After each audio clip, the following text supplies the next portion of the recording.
Hello, everyone. Hello, Christina.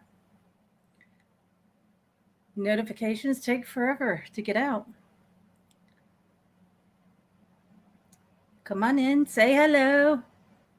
Don't be shy. We're here to have a good time.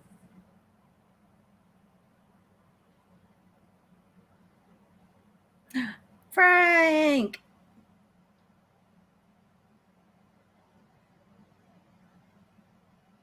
He made it on time. Come on, come on. Oh, there's Selena. Janine, hello. We're going to have an awesome time tonight.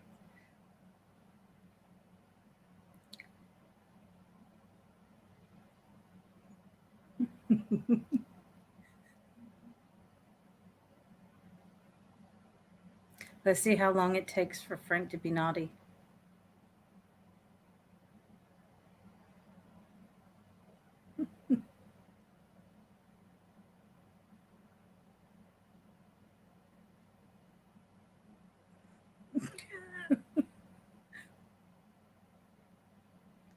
It has been a little over 2 months. Taking a break and back at it. I don't believe it, Frank. Not by a minute. You and Angel. No, no.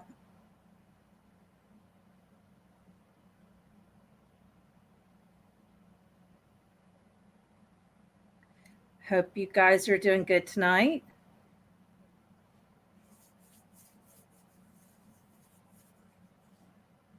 I am so super excited. This season is going to be awesome. It's going to have a lot of awesome guests like tonight.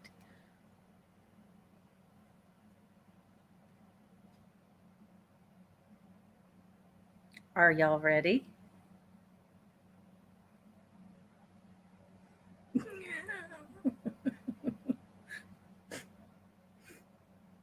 Thank you, Janine.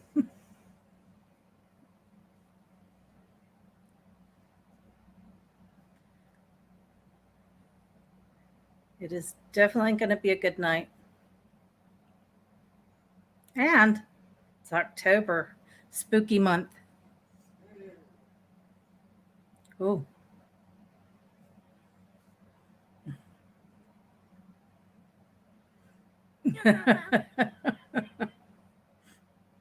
They've slipped over his little horns. So, I know. So, I'm going to go ahead and introduce my guest. It's Richel and Brian. They were on the Ghost Hunters team, and they were in the movie Sleepless Unrest. I've got questions. I know you guys got questions. Hi. Did we surprise you? Yes. I cussed already.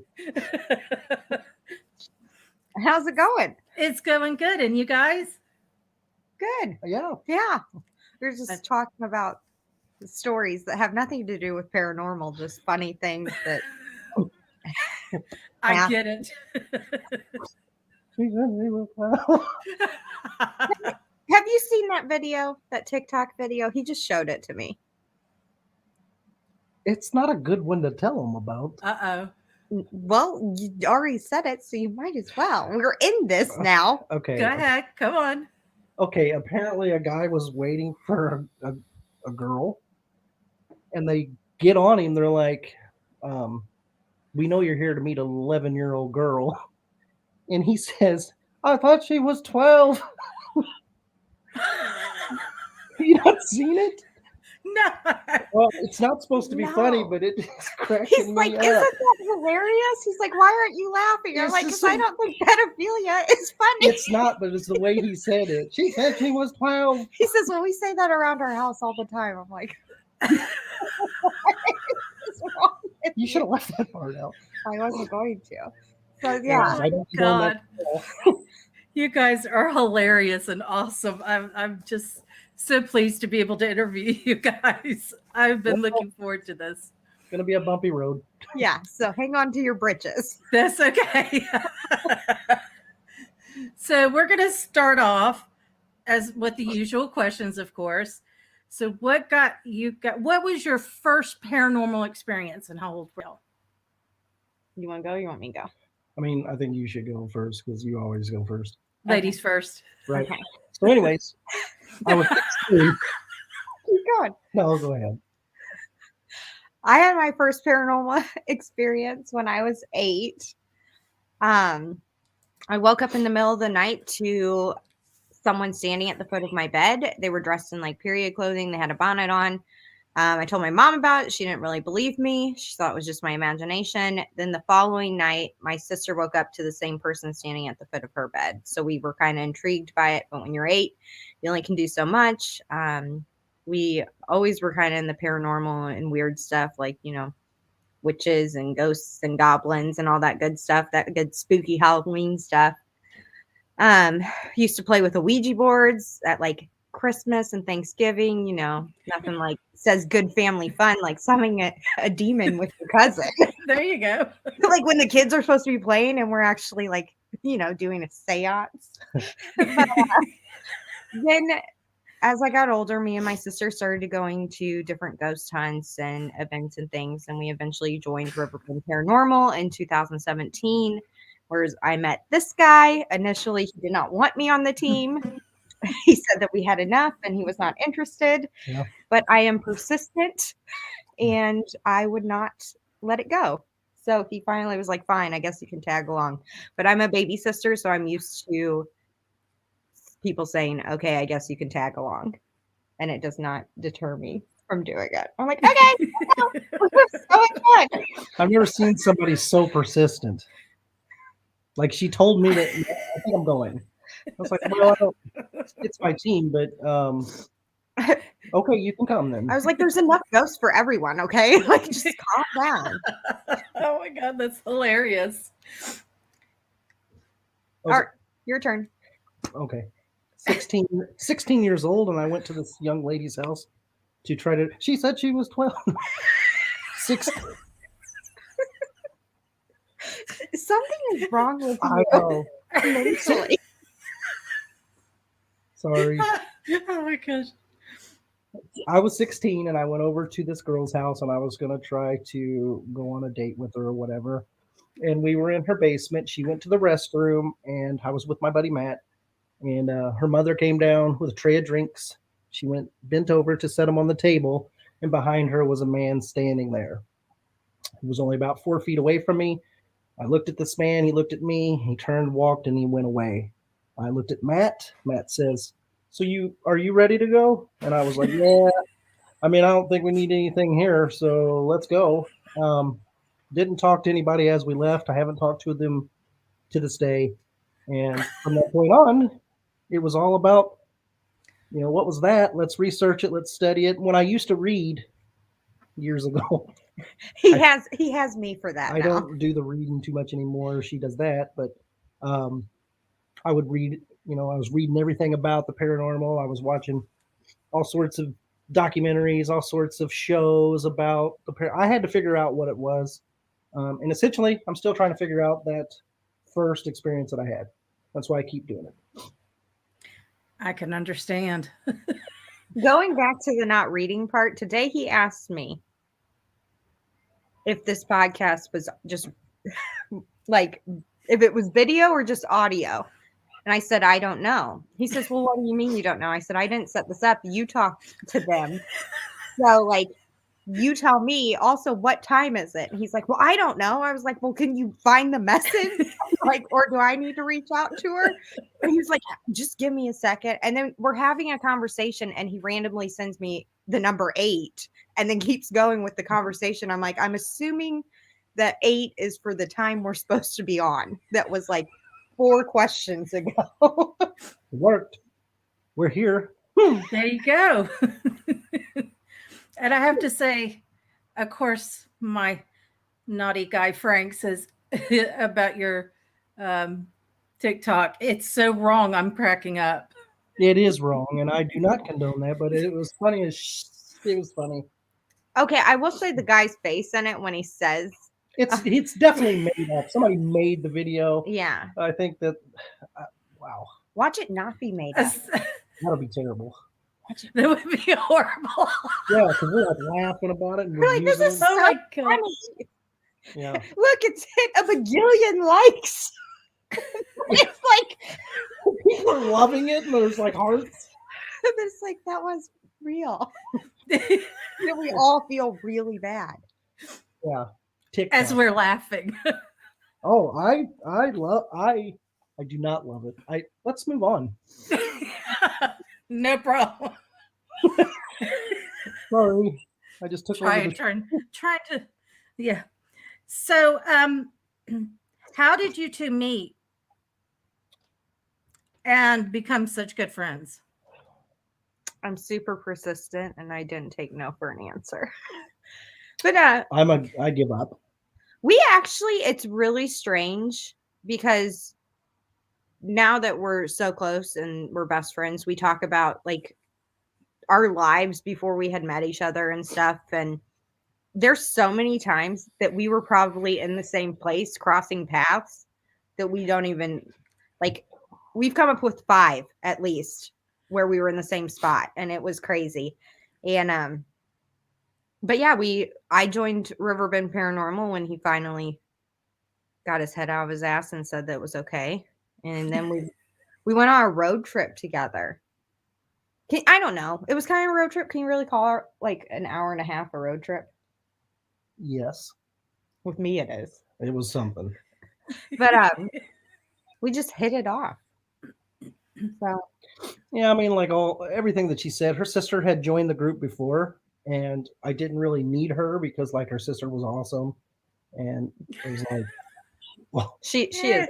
yeah, yes, and I wasn't going to like, I didn't want to give up investigating with her sister for her, God. but then Because you can't have multiple people on a team. It can only be you and one other person. Otherwise, you know, it just doesn't work. the timing was off, and then she keep asking and it's like, yeah, join, let's do this. And then You're like, go ahead and bring your sister. yeah, Whatever. yeah, bring her. And then when her sister brought her, it was more like, okay, she's funny. She seems like she'll be fun, and here I am now. Stuck. Yeah. And that's the story. You hitched your horse to the wrong wagon, sir. But that's an awesome story. I mean, Well, yeah. If you started off with, I didn't really want her. yeah.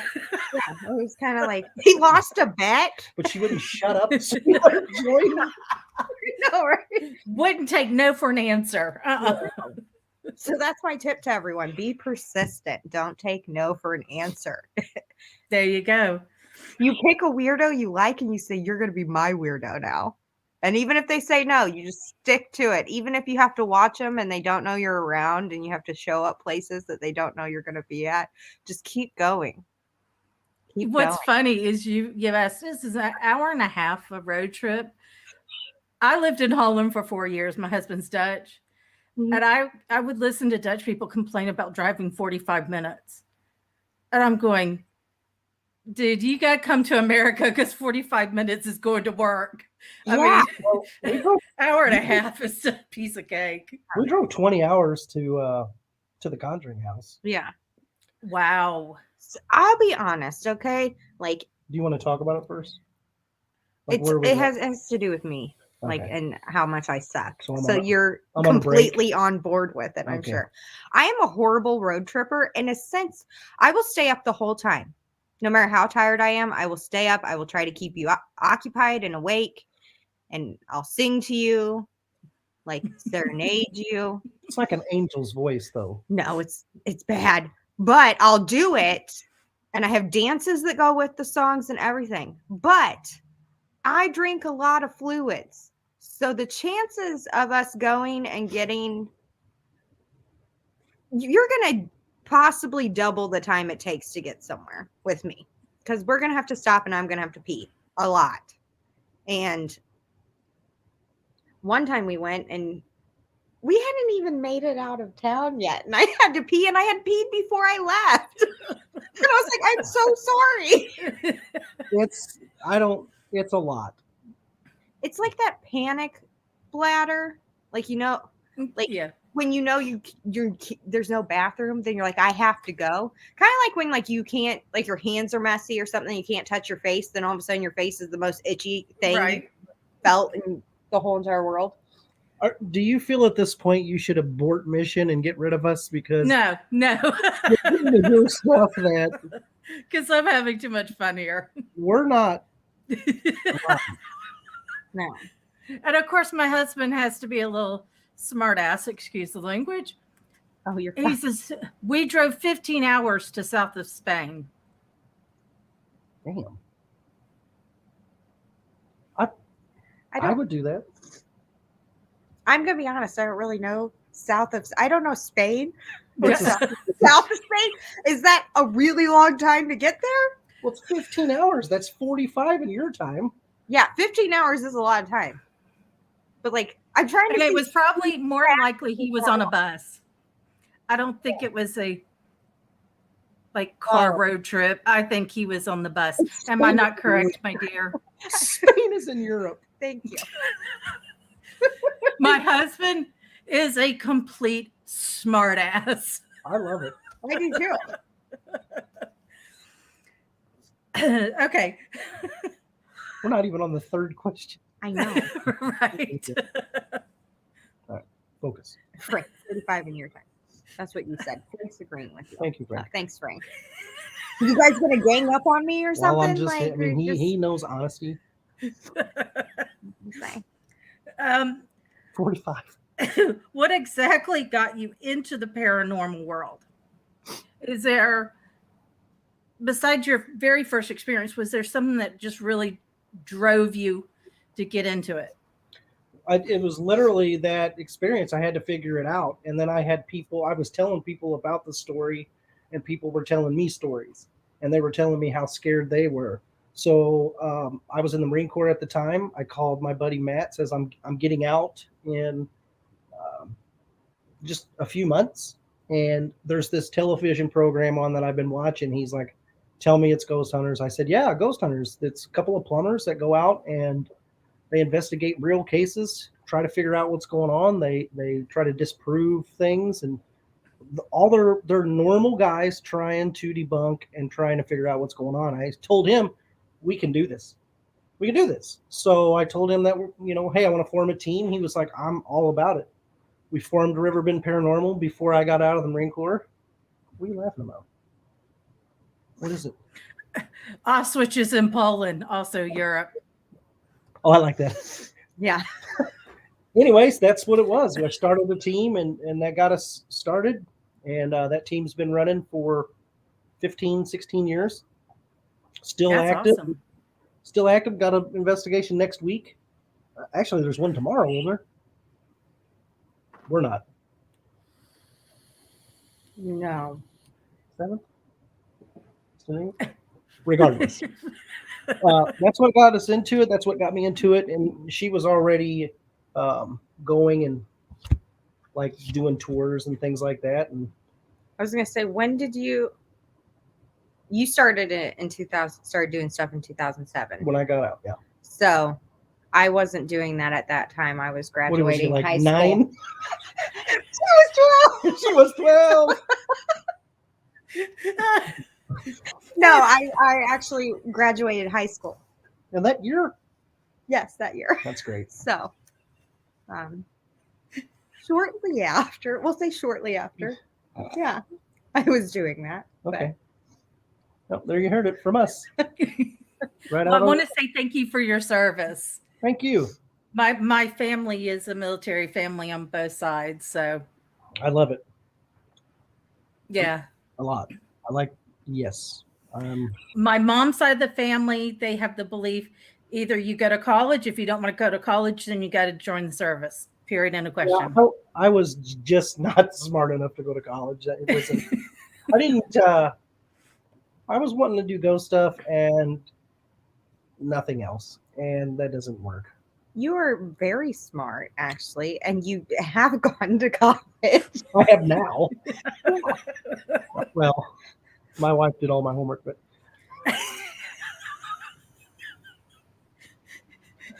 Yeah, her do all your homework, and now I you fill out do all the reading. This is a great one, guys. For all the men out there, no, I better not.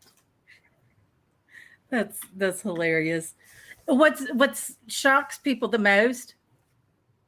I got to watch a little bit of Ghost Hunters.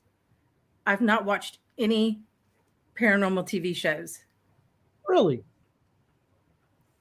that does. I shock. moved to Holland,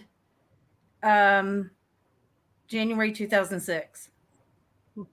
So I just caught the beginning of Ghost Hunters, and in Holland they didn't have ghost programs like that. Right. So, and I got American TV, but I didn't know that stuff was going on. I was living in Holland and doing my thing, trying to survive.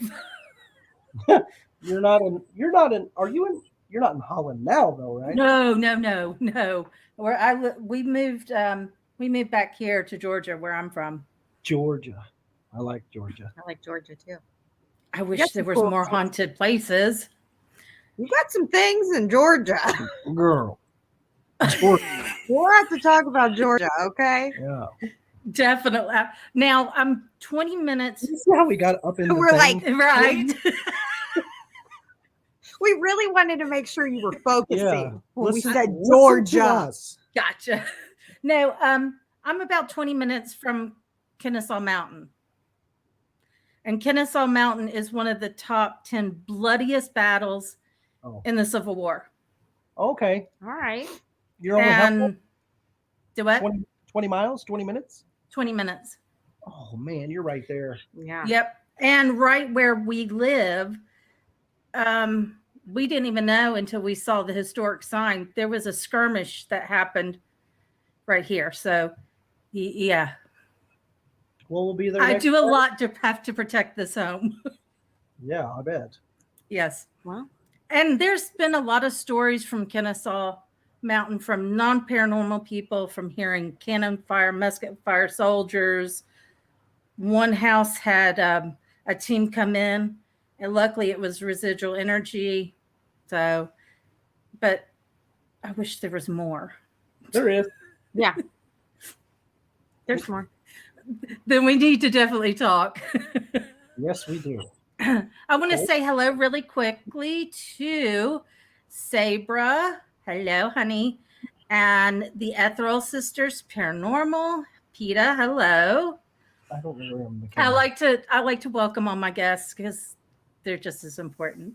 Well, I think that Yes. is important, and I think that's awesome. Hi, Yes. guys. Hello, everyone. Hi. Thanks for tuning in and watching. Hope you're not disappointed. No, they're having a blast. I'm sitting here catching it. They're just they're loving it. I'm sorry. I have a 13-year-old son that's Oh, you're fine. making noises, and it's like, Listen. You're fine. My kids are always trying to come Whoa. up here on the show. Did you see how big we got? Yeah. Okay. Did you do that? sorry. My hands are here. Oh, It's magic. Yes, boys, they're a handful. Yes, they are. God. So how long did you guys work together before joining the TV show Ghost Hunters?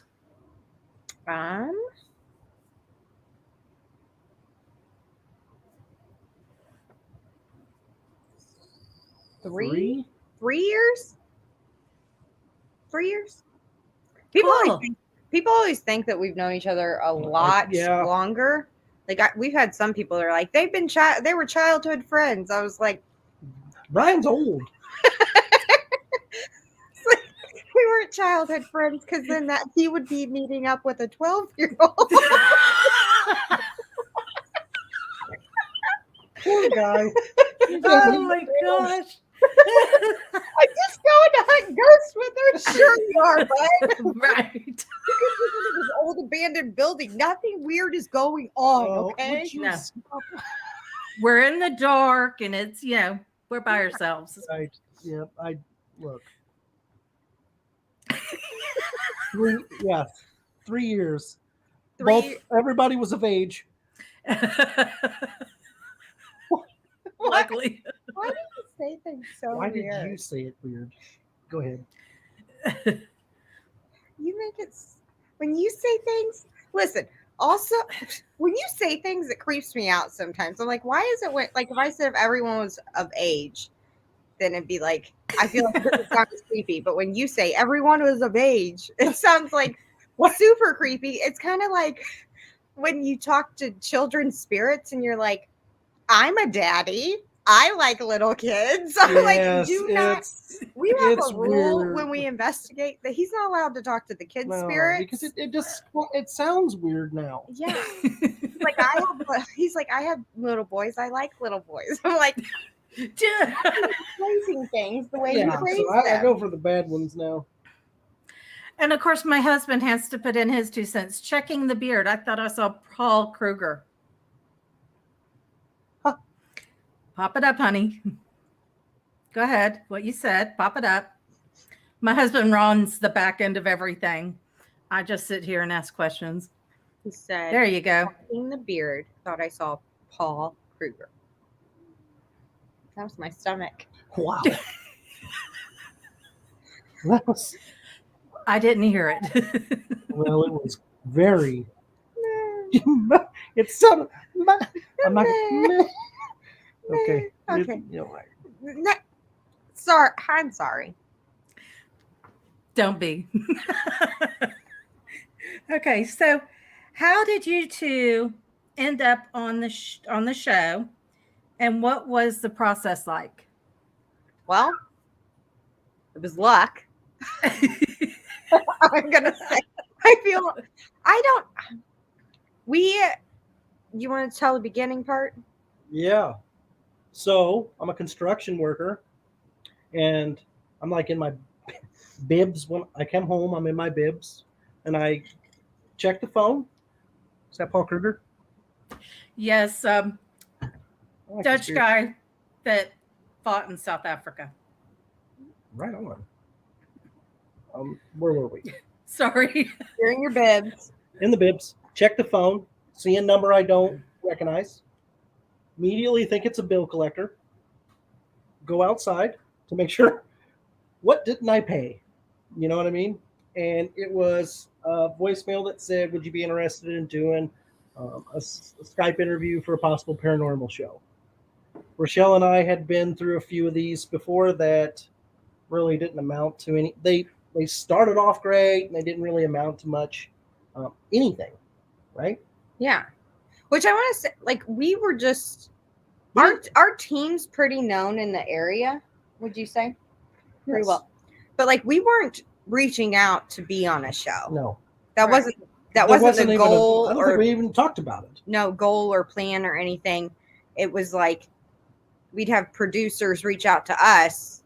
And like he said, like I think we had 2 or 3 before that. And you know when that happens, like you get super excited. You're like, oh my God.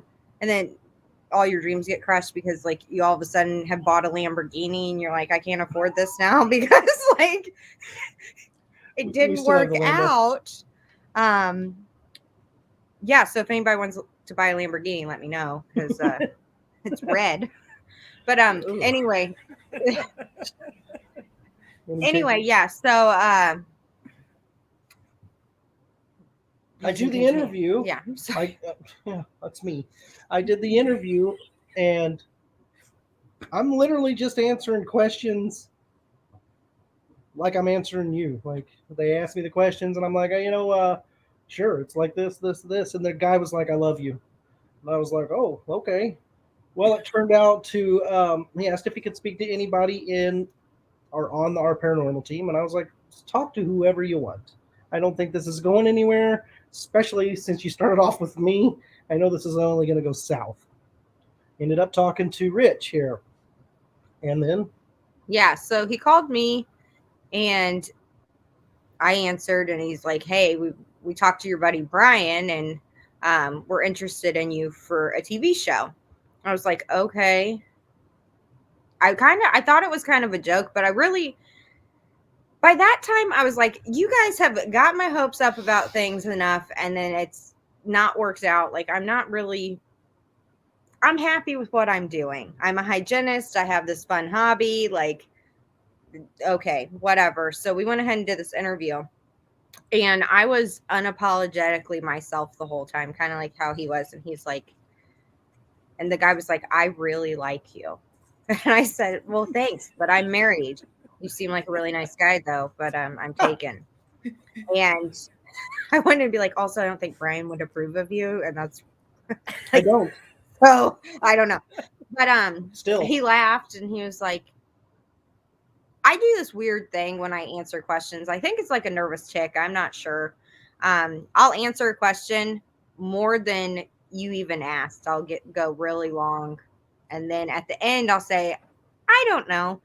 And I know that I answered your question. I know that I did it fully. I think it's just a way. I can't just quit talking. I just don't work like that. I don't know how. And he called me out on it. Like, in the Skype interview, he's like, you say that a lot. Do you know that? I was like, yeah. He's like, why? I was like, I don't know. I don't know. So he's like, do you have any questions for me? So I fired some questions at him.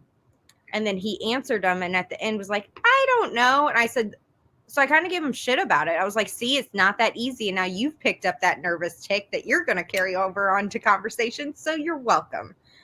And then they ended up liking us, which I don't know why. I do. I know why.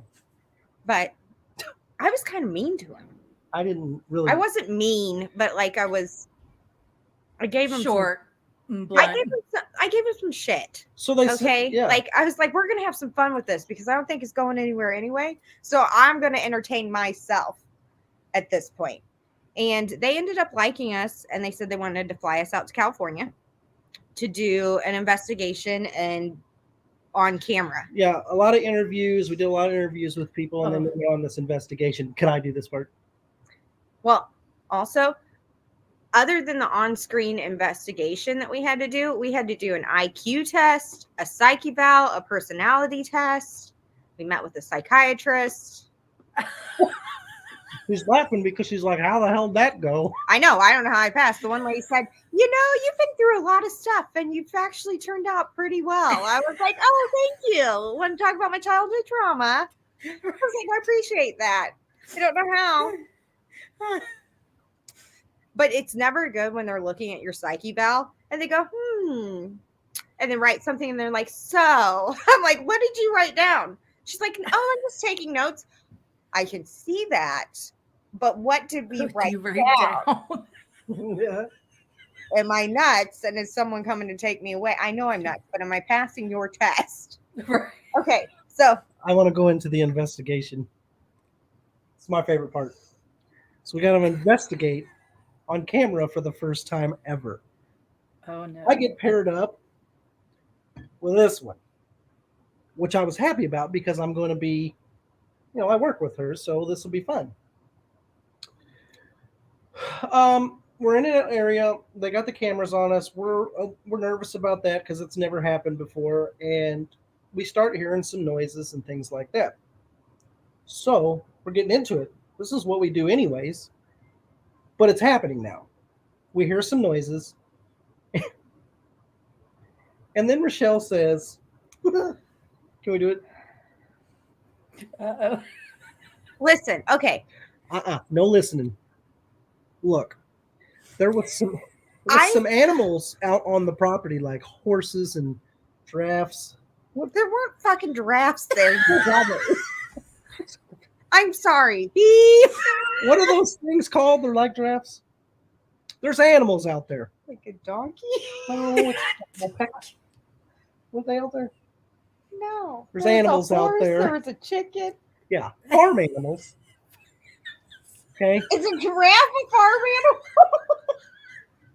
I don't think they have giraffes in America, do they? Okay. Anyways, Have you seen a giraffe before? Do I need to No. Google it? I think they're only in other countries. Yeah. Okay.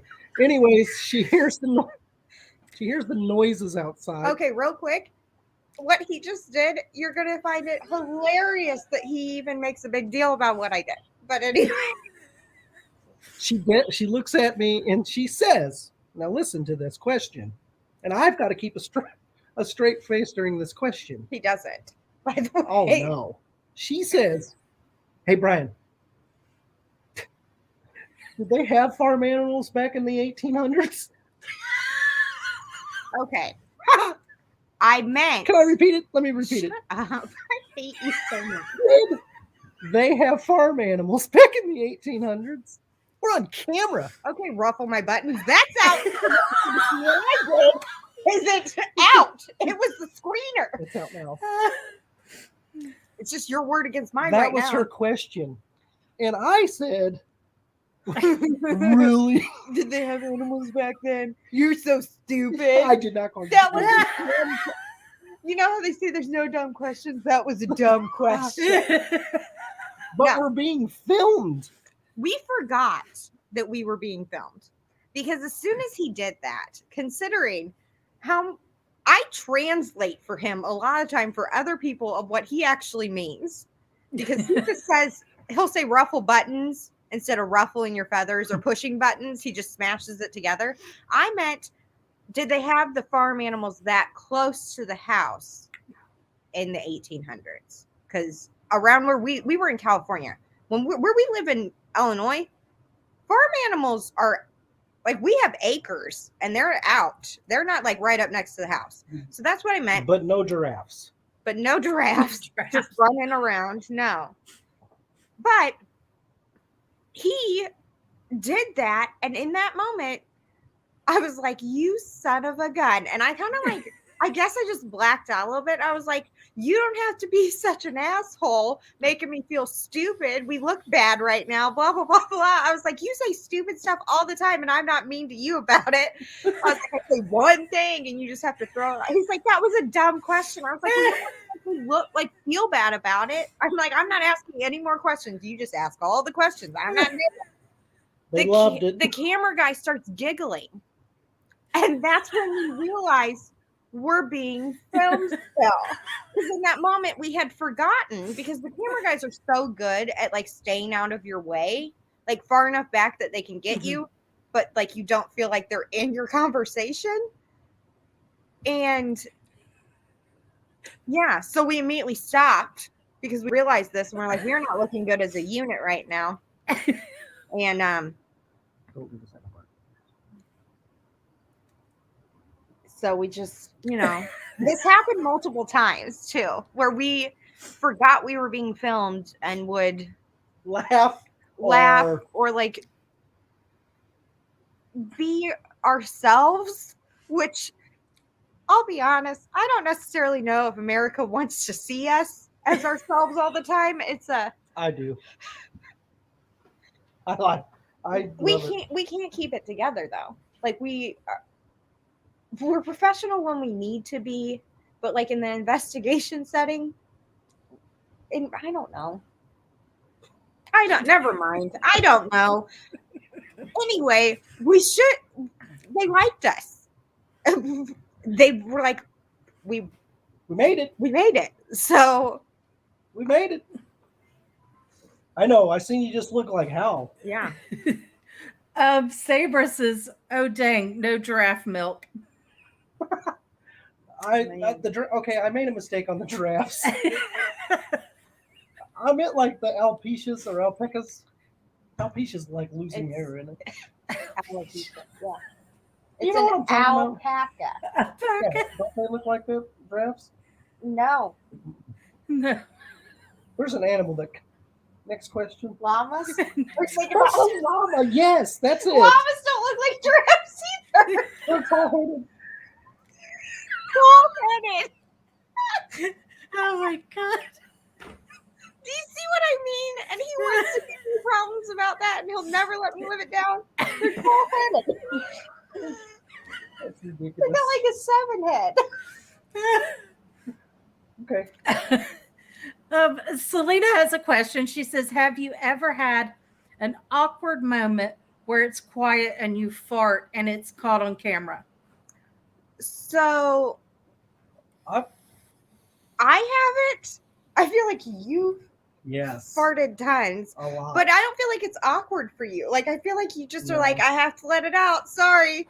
Well, He's a guy.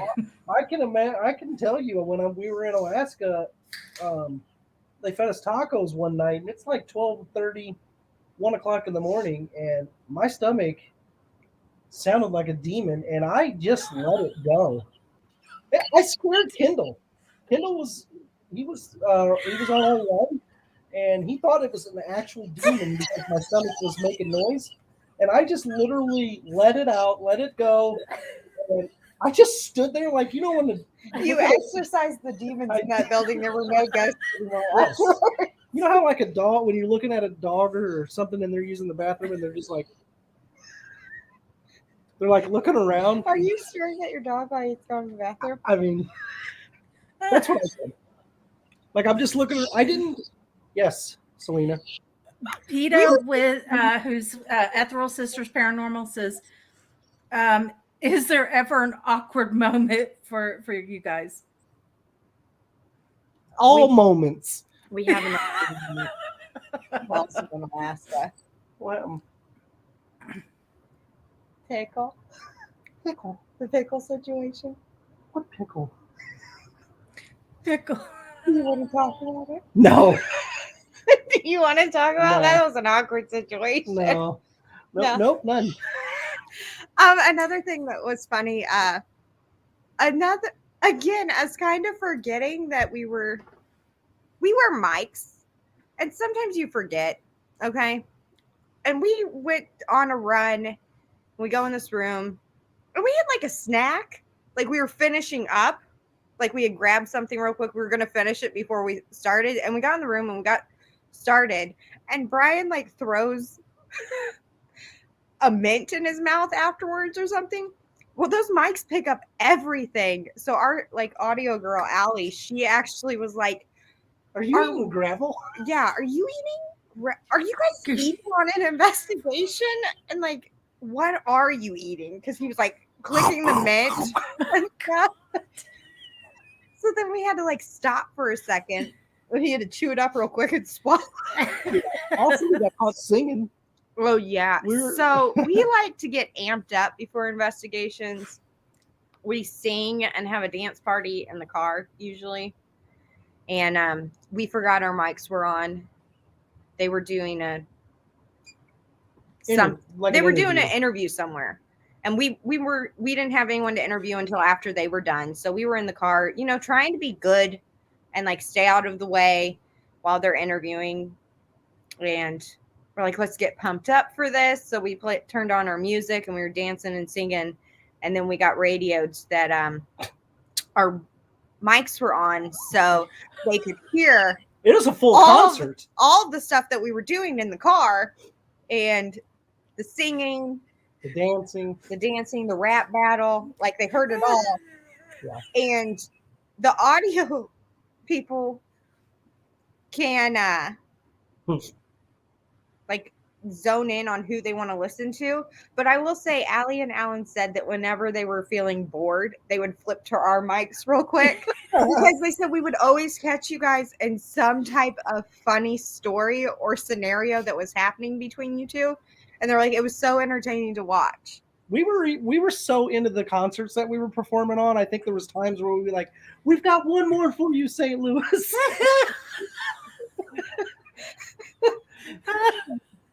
We were getting like, oh, encore? Okay. Yeah. Where's the lighters? We were sweating. Yeah, we're like, whew. All right. Give me some water.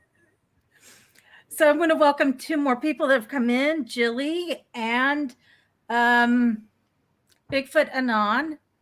And Frank has a question. What do you listen to before an investigation to get pumped? Oh boy, we're going to take a lot of abuse for this. Go. I don't want to hear it, guys. Okay.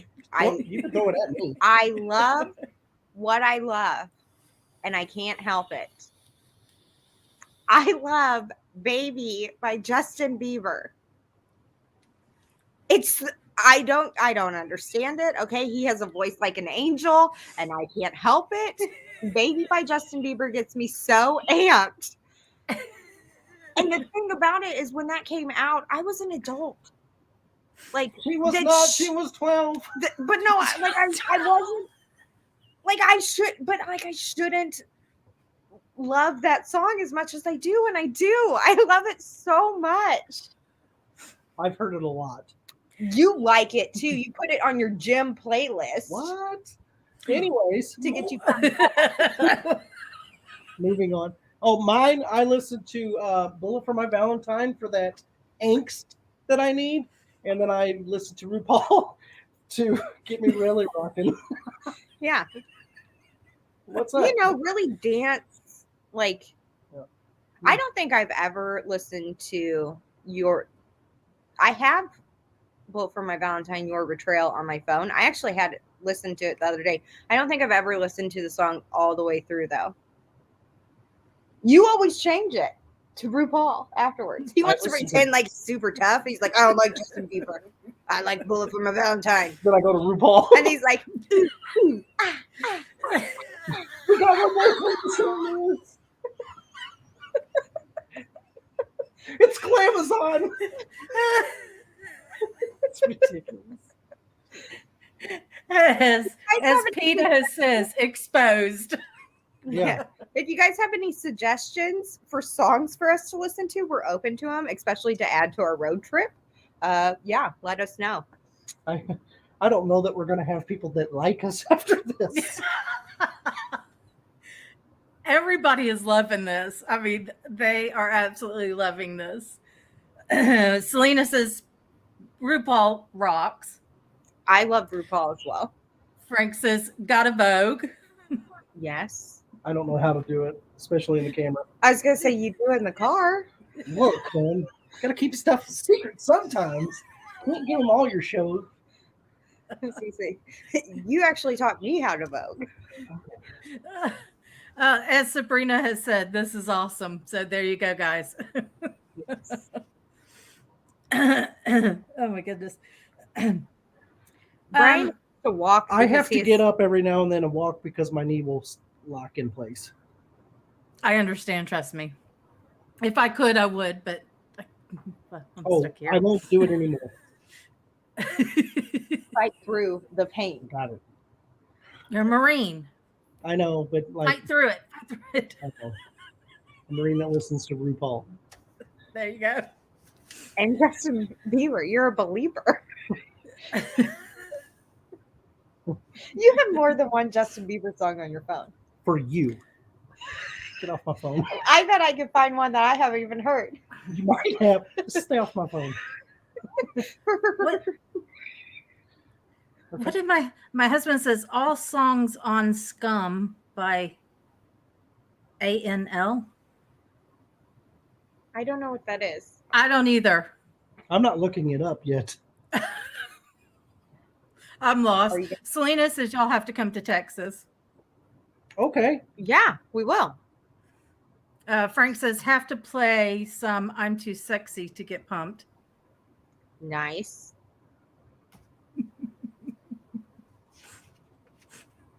Yeah, I'm thinking of it now. Of what? I'm Too Sexy. Oh, that's on my list. I got that somewhere. Okay. Right, Zip Fred?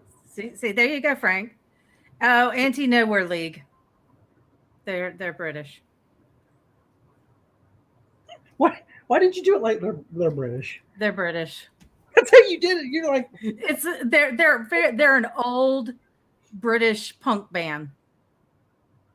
Who else do we listen to? Flight of the Conchords. Flight of the Conchords. We listen to them all the time. They're not British. No, but they're from New Zealand. They're great. Yeah, they are. If you guys have a chance to listen to them, because it's like a comedy song. It's hilarious all the time. Oh my goodness. That is hilarious. This is going to be now stuck in my head. Especially the I'm too sexy. Oh my goodness. Oh yeah. It's a good one. Being on Ghost Hunters, you two have had access to all kinds of equipment. What is your favorite and what is your most hated? Okay. So on the pieces of equipment that we used on Ghost Hunters, my favorite piece is the binaural microphone. It's the thing that looks like ears. Wish we had it with us. I know. I wish we did. You should have gave it to me, but you didn't.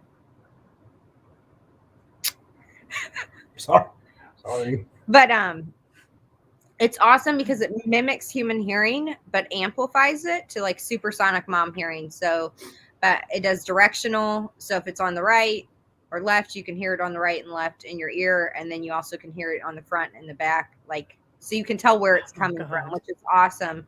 That is. And it can record in real time, but you can like it records and you can listen in real time.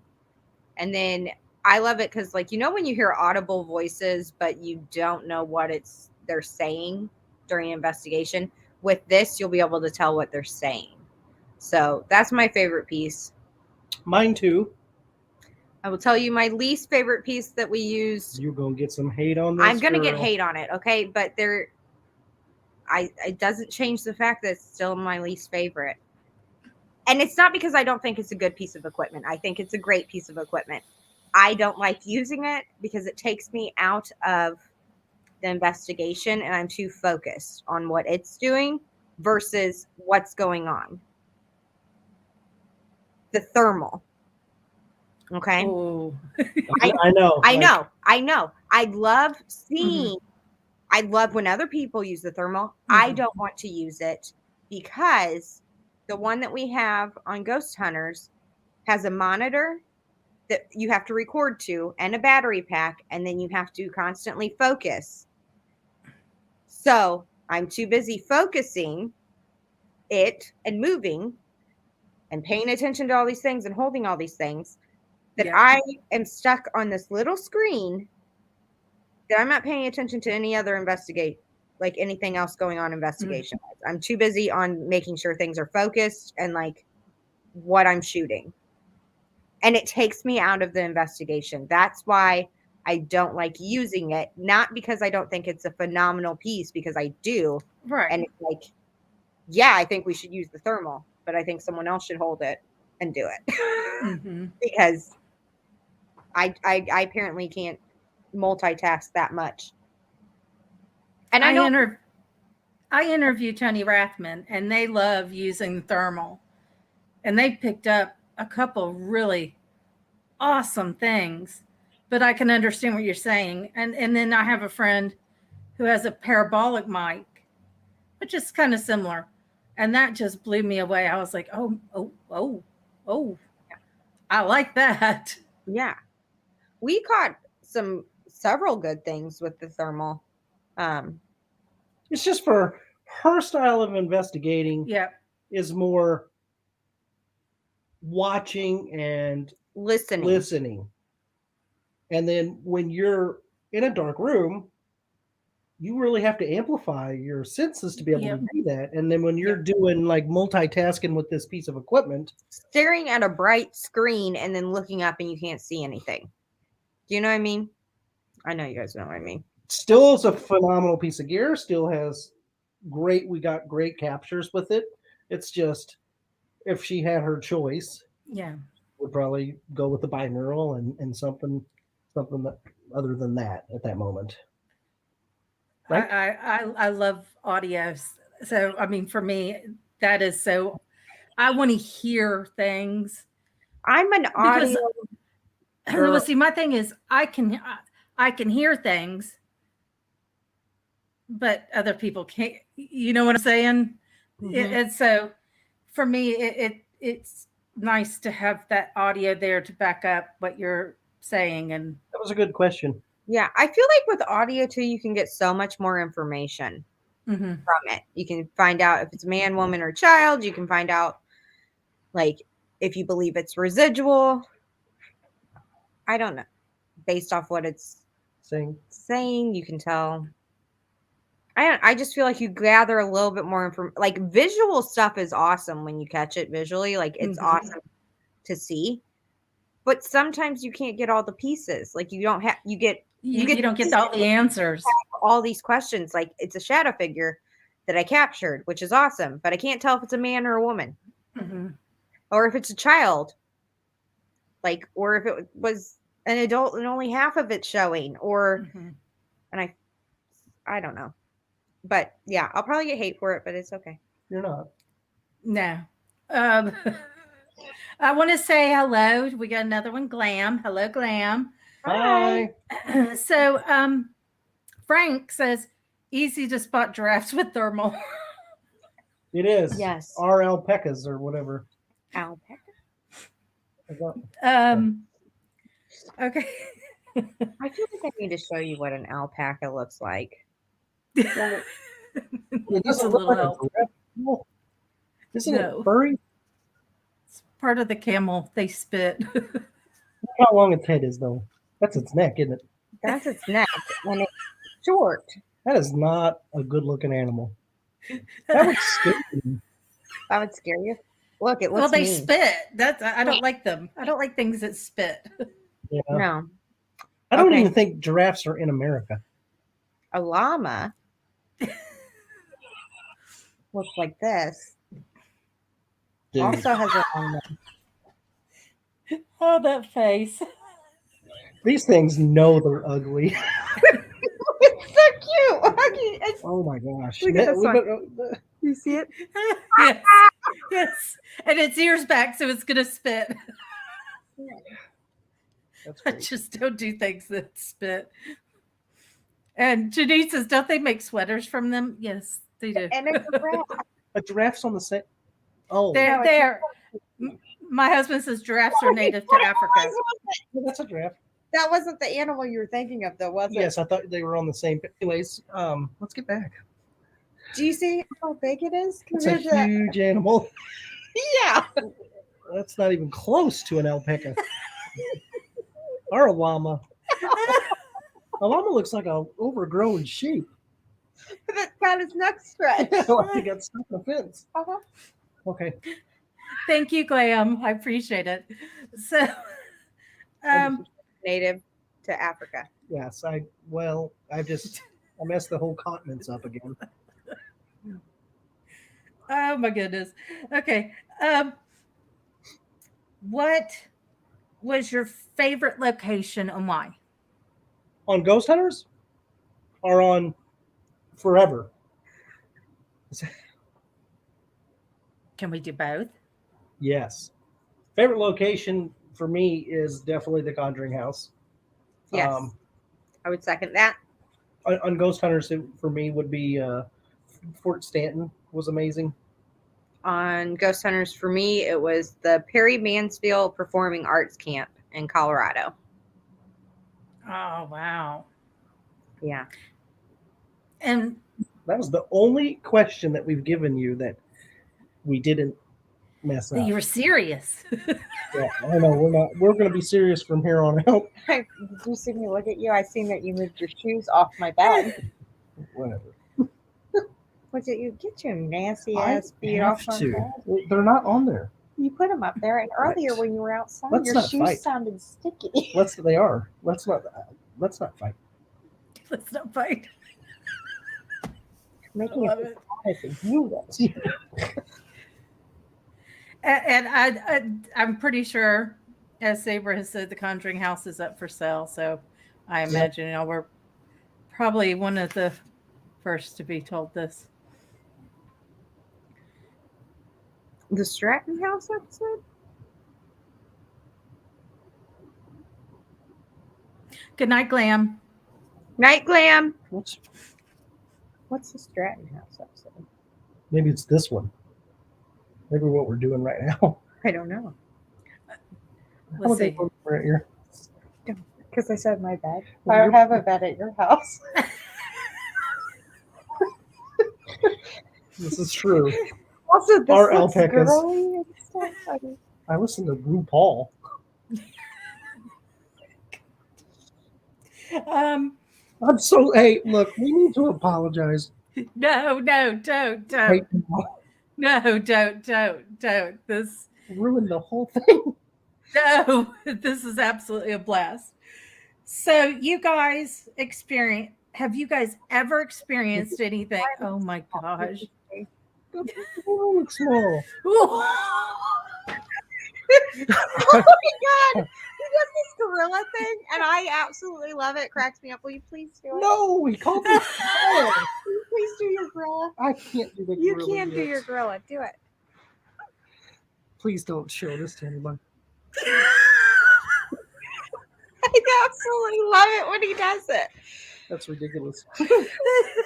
We were at a location we can't talk about, but we were in bunk beds, and he was on the top bunk, and he got up there, and I woke up to him like looking like a gorilla, and he's like, I was like, what are you doing? He's like, I was looking to see if you're awake yet. I said, yes. Why are you in that stance? He's like, this is my gorilla stance. And he started doing it, and I was laughing hysterically. Ridiculous. That's awesome. Saber says it's the place that Brian said he liked from Ghost Hunters. Oh, Fort Stanton. Fort Yes. Stanton, yeah. I was thrown off because Stratton is my last name, and I can't say it apparently. So, no, Fort Stanton was a good episode. Real It good was episode. a great location, yeah. I'm trying to help my kid real quick here. Oh, you're fine. Um, You want to go back there? and Frank says y'all are great. So Thanks, Frank. Aw, thank you. y'all don't worry. I think that's how you do it. Oh, good Lord, my husband. Y'all got him on a roll now. You've got him on a roll. Okay, so have you guys ever experienced anything dark and nasty, and can you talk about it? Mm.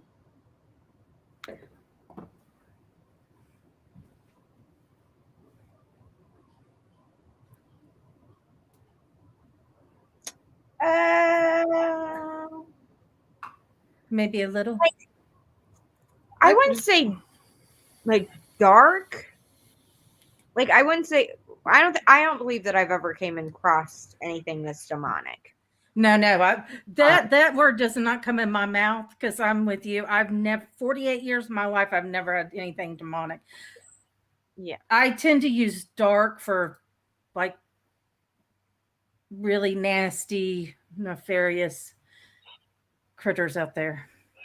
I would say that we've run into irritated entities. Not necessarily. The bad thing about it is Hollywood has made everything that's dark or everything that's not completely rose petals as being demonic or bad, and that's just not the case. Right. You know, if it was that, if that was the case, then there'd be a lot less investigators, I think. Yes. You know, most people are good people, and when you die, when you die, your personality, I don't believe that it changes. So, like, if you are an asshole in life, you're going to be an asshole in death. It doesn't mean that you're a demon. It means that you're a jerk. Right. Like, you're just, and that's just the way it is. And I feel like that's what you run into. Yeah, you run into people who were just, they kind of, like, as people kind of sucked. Like, it sounds horrible, but it's like, you weren't. Well, I understand it. Like, if this is my house, and I feel like it's my house, and I'm remaining here, and then somebody keeps coming into my house, which I consider it to be my house, I might get a little irritated. Or if I liked this blue wall, and now you're making it a red wall, and I really liked the color blue, I could get a little irritated off that. So I think that's what it is. I don't think we've run into anything that's like... We've got hashtag always demons. We have hashtag demon lives matter. We have hashtag I'm a demon. We have hashtag find a cure for demons. I read I made mon. Instead of I'm a demon, I read it I made mon. And I was like, what is that? Oh boy. And we also have hashtag love demons. Nice. Okay. Yeah. Yeah.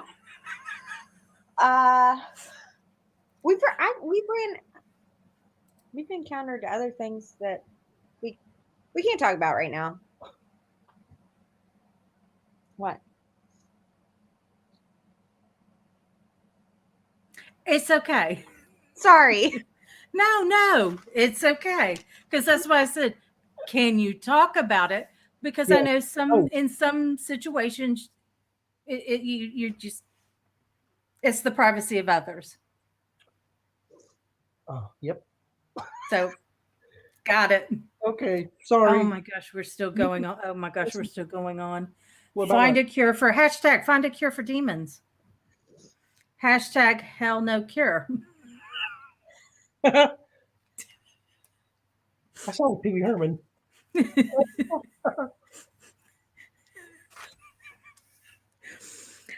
Okay. So I feel that certain life experiences can kind of help get more out of a investigation. So Brian, Yes. you being a Marine, did you find it helpful, useful, whatever, when you did investigations at military locations? 110%. Those were a lot of my favorite ones because I know how to first talk to the military personnel. I know the ins and outs of being on a base. I know who is supposed to be there and who is not. Yeah, it absolutely it helps me in everyday life. To be honest with you, like I will always. Well, for instance, my phone even still says 2100. You know what I mean? Like I still go by military code on almost everything except for the way I look. Um, my hair's not cut like that, and I have a beard. But yeah, it's definitely helped. The whole military time kills me because Europe does military time. Who does? Europe, all of Europe, like Spain. They're like Spain. It was the hardest thing for me to get used to. I'm sitting there going, "Whoa, what time is it?" Yeah, it's been like that. I can tell you that we went to Windover Airfield, World War II base, basically, and I feel like we were able to go in there and have a good understanding of who was supposed to be there and who wasn't, and I think it helped out that there was some military. I had some military background that helped the team out, and like there were other cases where somebody would be, super knowledgeable on the subject at hand, and I think that was a good one for me because I lived the life. So right. That's awesome. I sounded really smart there. You're smart. Oh yeah, giraffes. How about you? Did you, Richel, have anything that helped you out in an investigation, life experiences? Well, I'm a mom, so I feel like a lot of the time, like children entities will feel a little bit more comfortable talking to me. Also, I have crazy colored hair, and a lot of times kids think that's interesting. I work at a pediatric dental office as well, so they're intrigued, and I think that helps. At the performing arts camp, I used to be a dancer, and I was a dance coach. So when we went to that performing arts camp, a lot of the classes that they do theater, which I was in drama club, and then they have like dance classes there and stuff. So the entities that are hanging around there used to go to that camp. So I felt like I could talk to them about, hey, what routine are you working on? Or, break a leg, and, just That's the awesome, lingo, to connect with them. It's all about finding a connection and kind of something that you have in common. And a lot of the time when Brian and I investigate, if things aren't happening, if we're not getting any activity, we will start talking amongst ourselves, joking around, or talking about just random things that pop in our head.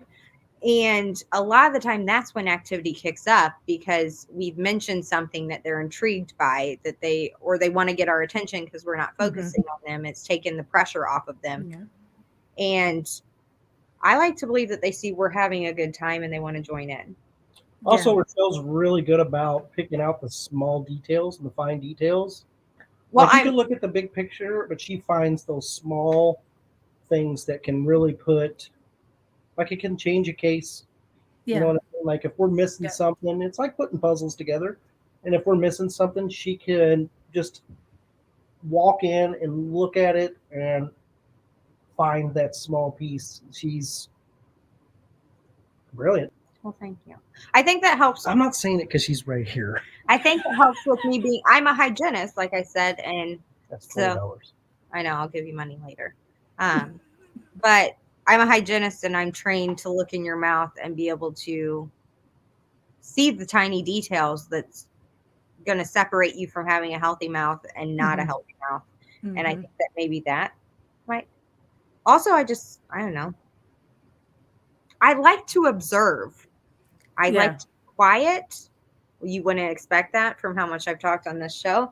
But during investigating, like when we investigate, most of the time I am quiet and I observe, and he'll ask questions, and I'll ask a question every once in a while.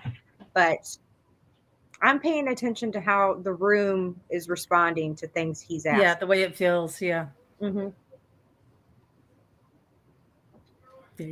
Saber wants to know, have either of you guys had an attachment? Yes. Yeah.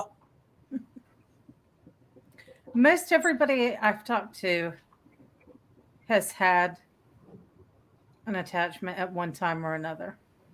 I mean, we've been to, just like a lot of the investigators probably on this show right now, we've been to a lot of places. And just having an attachment doesn't mean it's always something negative. Something could be just attracted to you and want to hang out with you, or think that you are somebody that they know. And yeah, I believe it's happened. Yeah. I call them visitors. That's a nice for me. And my husband has gotten used to it. My husband was the type of person, he didn't believe in heaven, hell, past life, ghosts, nothing. I came into his world and I turned it upside down. But I have, I believe it's a child, and I have 2 rules. Don't mess with my family. Don't mess with my dog. And it hasn't messed with my family, but twice it messed with my dog. And I get very angry. And I'm like, I've told you, if you don't behave yourself and you keep upsetting my dog, you can go out there. Yeah. So it'll be quiet for a little bit. And then I get little hair tugs or little shirt tugs like, hey, I'm here. And I have a water bed and I can feel it. He wants a waterbed so bad. I told him he doesn't need it because I'll pop it. Did you see my reaction? Wow. I have MS and fibro, and I cannot find a bed that doesn't give me pressure points. And the waterbed is the only thing I can get that I get no pressure points. But it's not 70s waterbed. It looks like an actual mattress. Richel, when you guys investigated the school where you were hugged by a spirit, what was that like?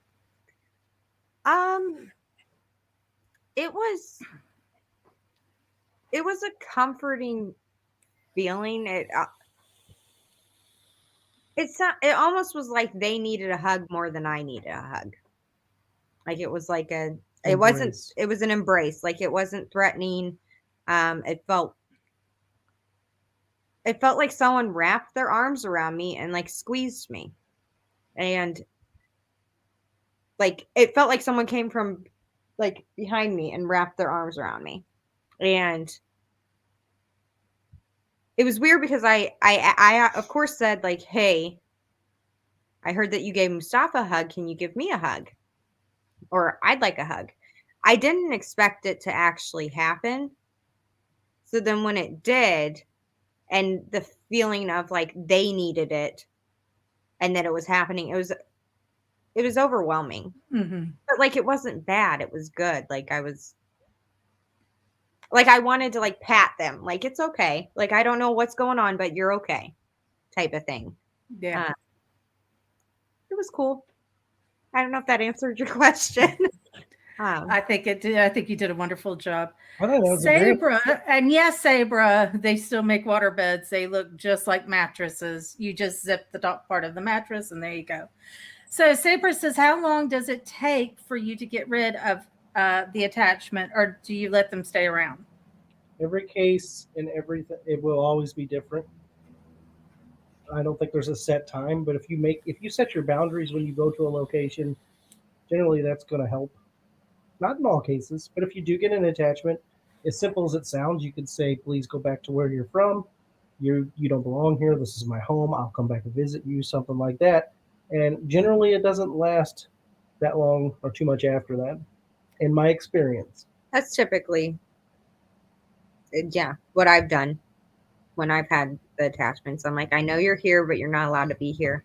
You can't be around my family. Okay. I don't want you scaring my kids or my husband, and you need to go back where you came from. I'll come back and visit you, but you can't be at my house. And they typically listen, and I don't notice anything.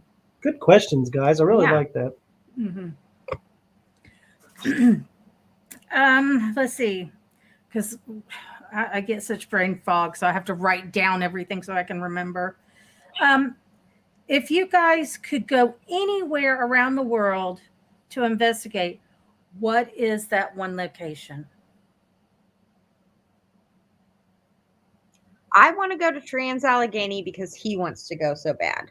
I mean, I think it'd be awesome to investigate, but that's the one that is the next place where I'm trying to go, is because he wants to go really bad. But I know that that's not the location that he's going to say. I would want to go to Iraq. Where's that? Iraq? Oh, Iraq. Not in Europe. I'm like, what? Yeah, that's where I would want to go. That sounds very interesting. Yeah,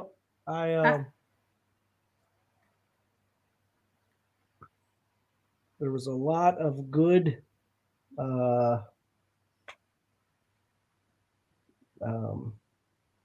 Men and women. yeah, that's where I want to go. I absolutely 100% can respect that. My good friend fought in Iraq and ended up with a traumatic brain injury. So he had to medically retire out. And he's still dealing with his PTSD. And he'll get wound up. And I'm like, you just come here. We'll feed you. We'll make you laugh. We'll make you cry. Yeah. Just come here, decompress. And, he shared things with me. And of course, he thinks I'm a complete lunatic because he's like, you speak to spirits. Yes. I like to freak him out. There's one sitting right next to you right now. The best kind, right? The best kind of lunatic weirdos. Yeah. Yeah. Absolutely. Let's see. Hang on. I saw a question. I saw a good question. And where did it go? Oh, how was it like working with Grant? He seems to be awesome. He's great. He's what you see is what you like on TV is how he is. He's extremely sweet, and yeah, we like Grant. He's a book of knowledge. He never made you feel like you were dumb or anything. He listened to your ideas. And yeah. Went along with the ideas and never for 1 minute treated you. He's awesome. Yeah, he's great. We FaceTimed him a few months ago. We FaceTime him and he's like, "What are you two doing?" We're like, "We're road tripping. What are you doing?" He's like, "Talking to you guys." So he talked to us for a while, and they were like, "Well, we'll let you go." He's like, "All right, it was good seeing you guys." It's like, "Good seeing you too, bye." On that particular road trip, we just decided we were going to call. We called so many people, Just a bunch of people, and they all answered us. Dustin Perry. We just started calling people. Yeah, and they all answered their phone. We were like, Holy shit. "Okay, hey." And Frank wants to know, does he like your concerts? Grant? Yeah. He, I would yes, say, yeah. yes, Wasn't too many people that didn't. yeah. I mean, if you're looking at like a total show, the concert, like I can hit all the women voices, and you got to hear her baritone. Like my baritone is on point. We've got one more for you.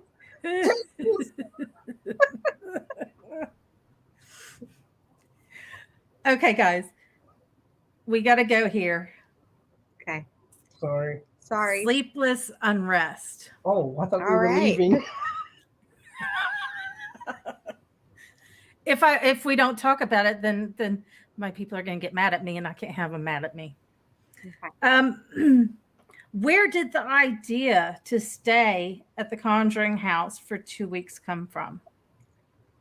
We met Corey and Jen on a show like this. Mm-hmm. And we hit it off. He actually flashed up his phone number for us to write down. We were texting and talking during it, and we wanted to come to the house, and Me and Corey are both jarheads. and had talked for Yep. months and months and months. Well, actually, by that time, it was over a year. You guys have been talking. Yeah, we just was like, we want to come to the house. He was like, absolutely. I honestly wanted to meet Corey because we were both in the Marine Corps at the same time, and it's just like you don't get to. It's not every day you get to meet. Mm-hmm. I don't sit and see jarheads all the time. Right. And I could. Her husband's also a Marine, so I talk to him about it sometimes. But Right. and my brother, so I guess I can all the time. Yeah. Anyways, But anyway, we were really excited to meet Jen and Corey. We love them. They're wonderful people, just absolutely wonderful. So they told us, yeah, we could come down whenever we wanted, stay as long as we wanted. We're like, okay, cool. And we asked if it was okay if we brought our friends with us, and they said yeah. So we hit up Kendall and Vera, and we're like, hey, you want to go on an adventure? Because we miss you, and we're gonna go investigate and stay at the Conjuring House and kind of hang out. Like, we haven't seen you in a while. Why don't you come on, hang out with us? And because Kendall was our cameraman, but so he went on investigations with us, but he didn't get to investigate with us. Right. If that makes sense. Right. So, like, let's go without like the pressure and all investigate together and just hang out. So it really, we didn't know that it was going to turn into a doc until like we got there. And we're like, oh, you brought a lot of stuff. And he's like, and Kendall was like, yeah, we're going to make a movie. And Brian, we're like, oh, okay. Like, what do we do? Like, we figured you'd bring cameras because that's just what you do. But we didn't think we didn't think it was going to turn into what it did, which we were very grateful and thankful. And we love it. And we have so much fun. And we've been on other adventures with them as well. But, yeah, so it was really just about going, having fun, living in a haunted location, and seeing what it was like to put yourself in the homeowner's shoes. And it was awesome because with the Conjuring House, Corey and Jen know it's haunted. Like, they don't need us to figure anything out. They're not scared. They bought it because it's the Conjuring House. So a lot of pressure was off, where you could just be in the element. Essentially going there for the experience. Yeah. Right. And document what happens with your friends. Mm-hmm. Right. Like, I mean, that's awesome in itself. It was a relief, and it's an honor to be able to go and do something with Kendall and Vera and Corey and Jen, and obviously your best friend. Mm-hmm. I mean, it was incredible. I still And Corey just seemed, I mean, he was just game for anything. I mean, hey, can we open the hatch? Sure. Corey is awesome. Like literally, we could probably call him right now, and he would be like, "Yeah, come on out." Like, no problems at all. It was just, I don't know if you guys believe in this stuff, but it was like things happen for a reason, and there's a reason why we all met, and there's a reason why it all came together. Mm-hmm. Very fun project. It was a great time. I love it. That is my one house. That is the one thing that calls me more than anything. I want to go sub. I don't know why. I can't explain it. You will be But there is this pull I want so badly. It's iconic. Yeah. If you've been in the paranormal for any amount of time, you know the story of the parents. You know, but it's the history too.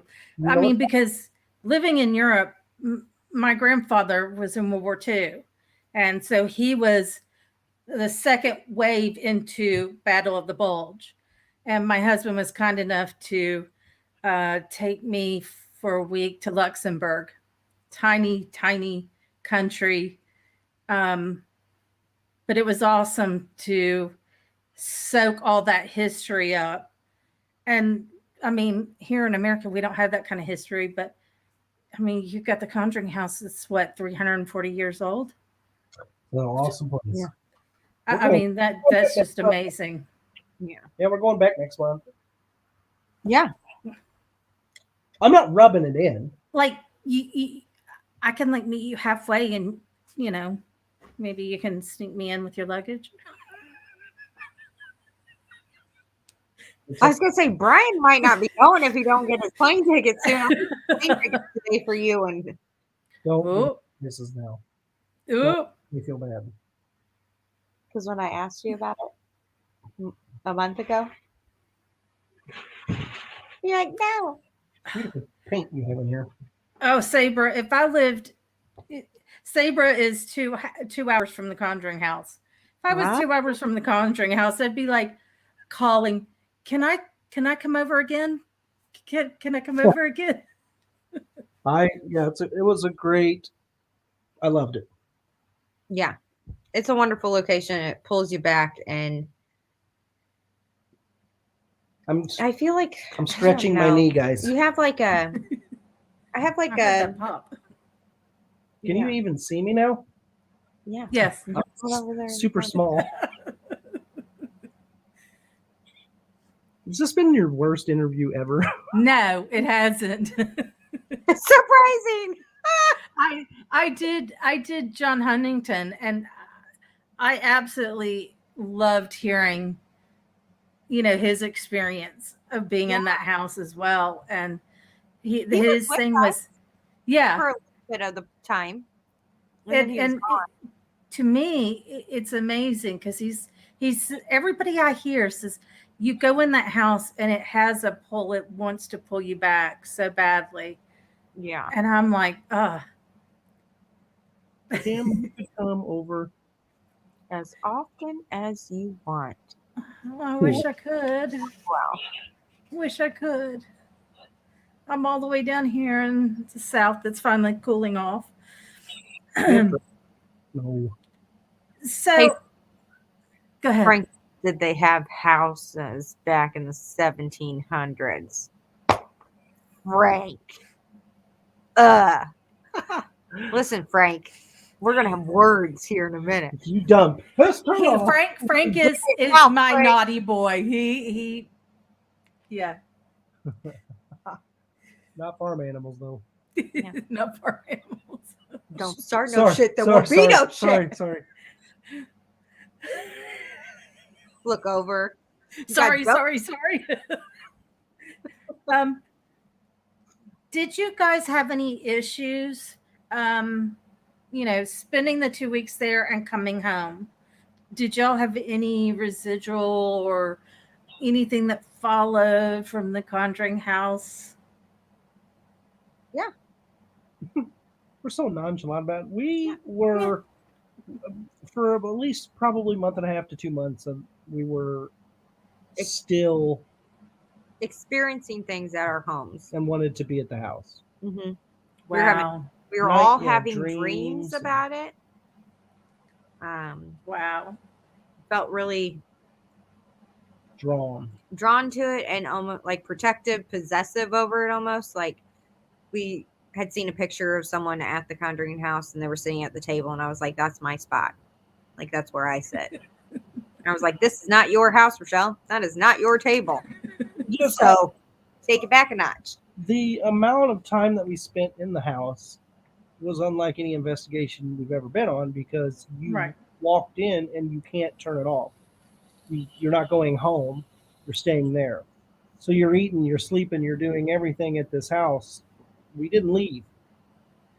And it's draining. And if you watch the film, which you should, and please, I will have. and not you necessarily, I was talking to the Everyone else, watch the film if Yeah. you haven't. you can see in our faces and our the way our mannerisms were as the days go by Mhm. that we were literally it was taking its toll. When I watched it, Rochelle was getting very annoyed, especially at night. When everything kept going off, you were getting annoyed. I would. We were only getting Things messed with me in that house the whole time I was there when I was trying to sleep. Listen, I am not a person that you wake up. I am grouchy. I am not a morning person. He knows not to talk to me unless I talk to him first. It's just the way I am. My bed would get bumped every single night, multiple times, like where you would get shaken awake. Right when you're about like to hit that dead sleep. yeah, the good sleep. It would get bumped. And I was like, what's up? And we were lucky if you got 3 hours of solid sleep in a row. So I started getting super tired and grouchy because I was like, I am enjoying the activity, but I also enjoy sleep. So like if you could give me maybe like 5 hours in a row, Right. like I had a whole day to sleep and it would be great.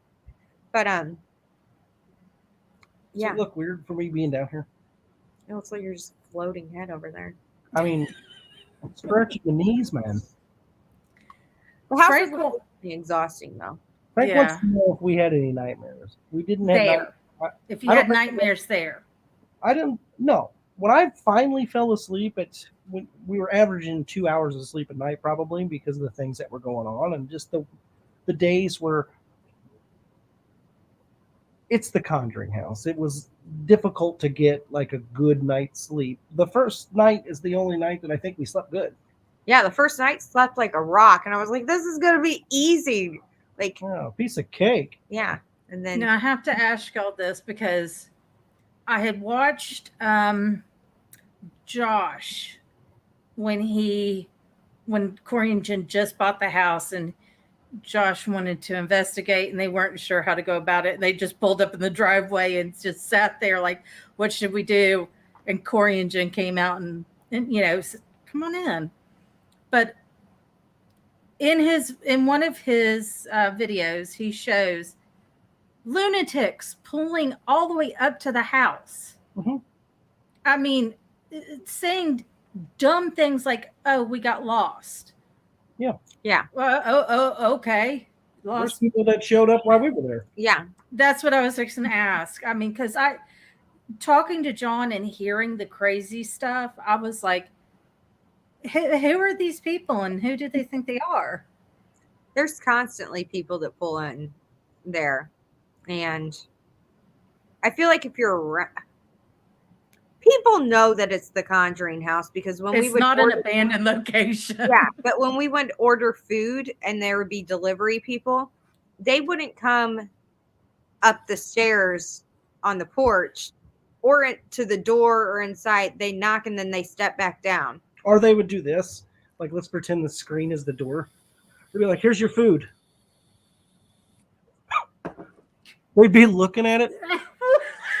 We're like, you want to come in for a second? No, I'm good. I've heard about this house. I'm going to stay right here. And we're like, okay. That's what they would do. Yeah. You see, I did that acting. Yeah.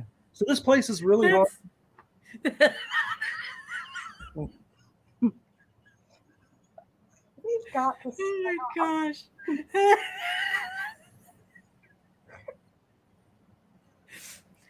But you have to laugh at the stupid stuff that people do. I mean, Don't worry, we do. People are laughing at us, I'm sure.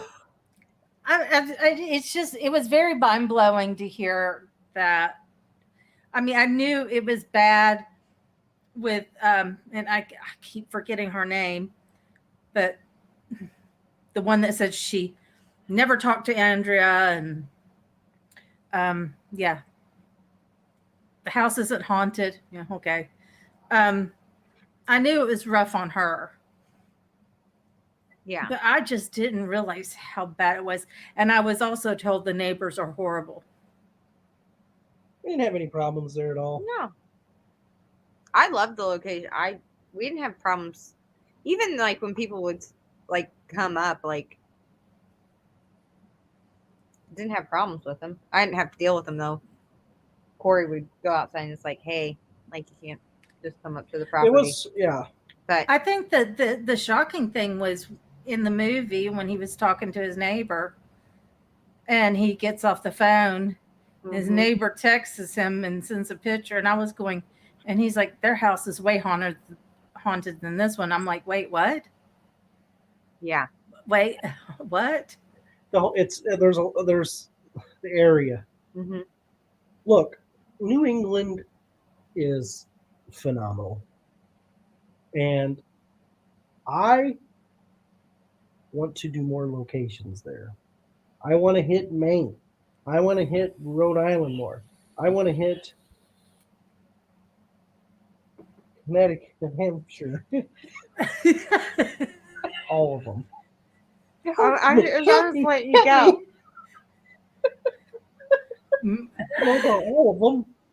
The 13 colonies. Is there 13 of them? What about your 12? You said there was 12. Oh my goodness. Easy one, mine. My state. Part of the 13. Georgia. Oh, Georgia.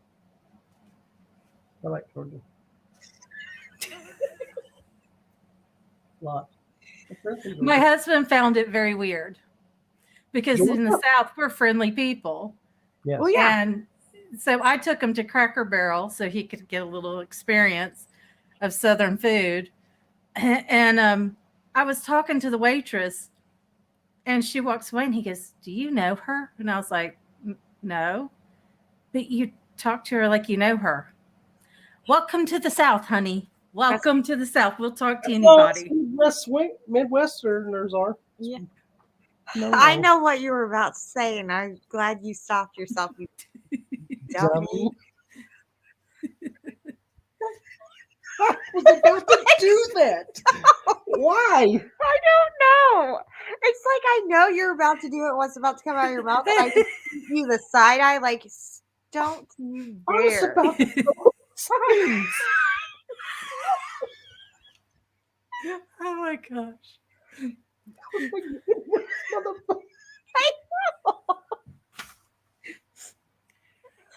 Sorry, guys. Okay. So we know when you formed Riverbend Paranormal, so we know that. Mm-hmm. Would it be safe to say you guys do a good bit of private residential investigations?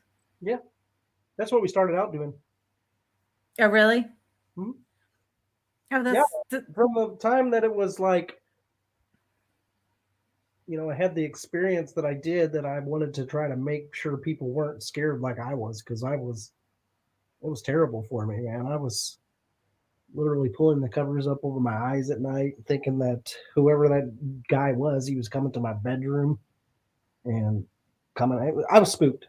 So I wanted to make sure that I could help people say, look, it ain't that bad. Like, check it out. So that's how, that was not a good sentence. You're fine. No, we do. Yeah, we do a lot of private cases. That's all I had to say. There you go.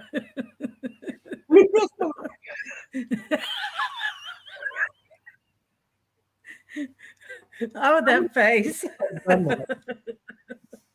Like, So I know this is going to be an unusual question, but does your team have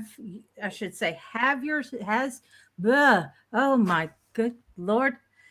Okay. it's getting late in Georgia, huh? No, it's not late for me. I'm a night owl. Really? I'm not a morning person, and I'm a night owl.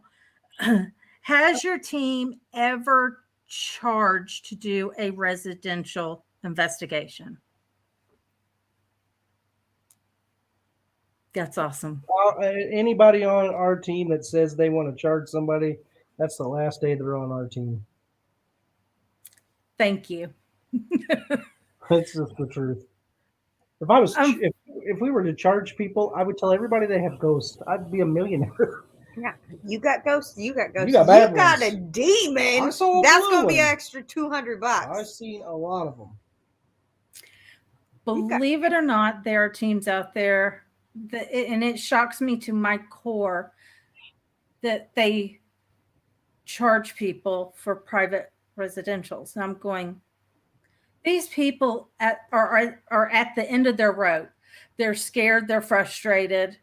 They don't know if they're crazy. So by the time they get to you guys, they're at the end of their ropes. They don't care. They want help. And it just blows my mind that there's people out there that want to profit off of that. I guess maybe they don't understand the fear some of these people have. And it's unfortunate because I know a lot of people watch these TV channels that scream demon, demon, demon. And probably the first thing on their mind is, oh God, do we have a demon in the house? I know that, like, it sounds like, as a paranormal investigator, it doesn't sound great, but when we have private locations, I want it to be explainable and nothing going on. I don't want it to be haunted. I don't want it to have any activity. I want to tell them that sound you're hearing is this. It's not what you like. I want to reassure them and that make them feel better. And I want to tell them that it's not haunted. I want to have an explanation for everything that they've had going on and that it put them at ease. That is the end goal with that. Sometimes that's not the case. And if they do have paranormal activity happening, then we need to figure out answers so we can make them more comfortable with the activity that's happening. We don't ever tell anybody we're going to get rid of their ghosts for them or exorcise the demons or anything like that. We will we'll try to figure out who it is and how you guys can kind of co-live together. Right.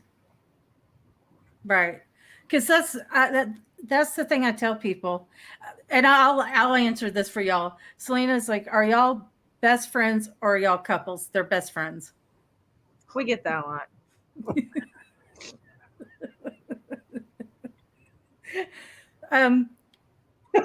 We're starting to get brother and sister more though now, which is cool.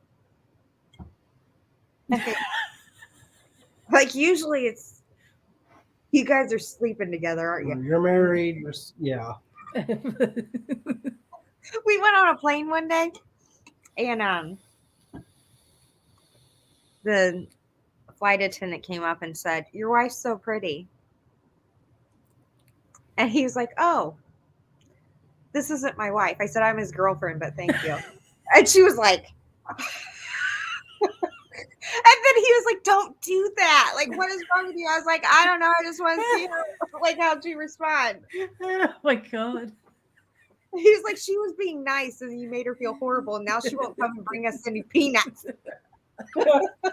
Now we get no snacks because you made her feel weird. She didn't like us. But what you were saying, I absolutely agree. I tell people I've never saged for ghosts. Never. I said, as long as you are firm in your word, firm in your belief, and you put down ground rules. I mean, like I do, you mess with my kid, my husband, or my dog, then you're out. Sorry, I'm like, I've never had to deal with that, and I think, when you empower these people that have been so frightened for so long, it's a nice thing to see. Yeah. Comforted.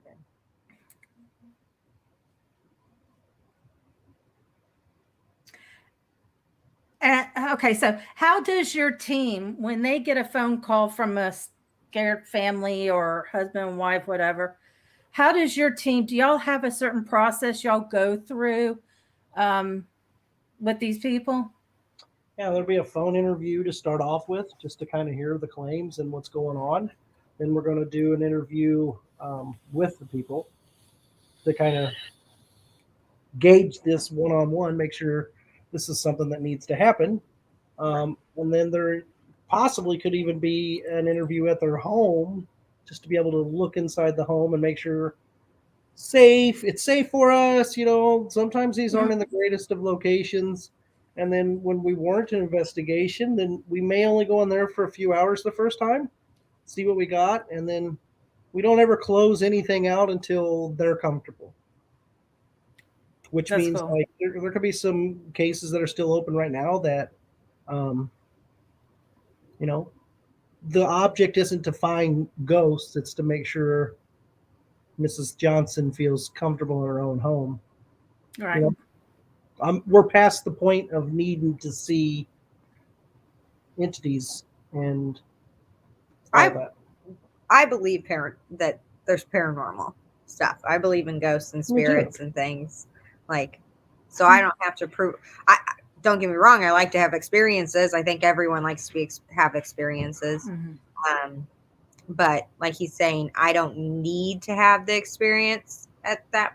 Like when it comes to, they're the main priority when it comes to a private location. It's the homeowners, the people calling us, the people that are worried and scared. That's the priority. Right.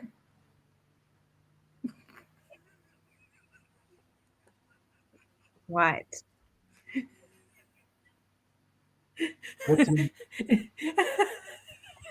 Sorry. It's just Charles' expression. He's in your.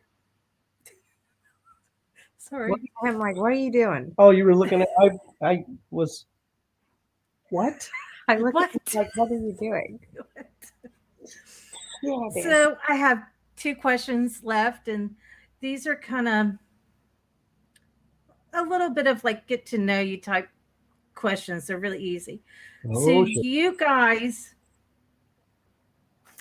travel together, you work together, and you're best friends. All accurate statements. All yes. I know you both have some funny moments between y'all. Shit. All of them.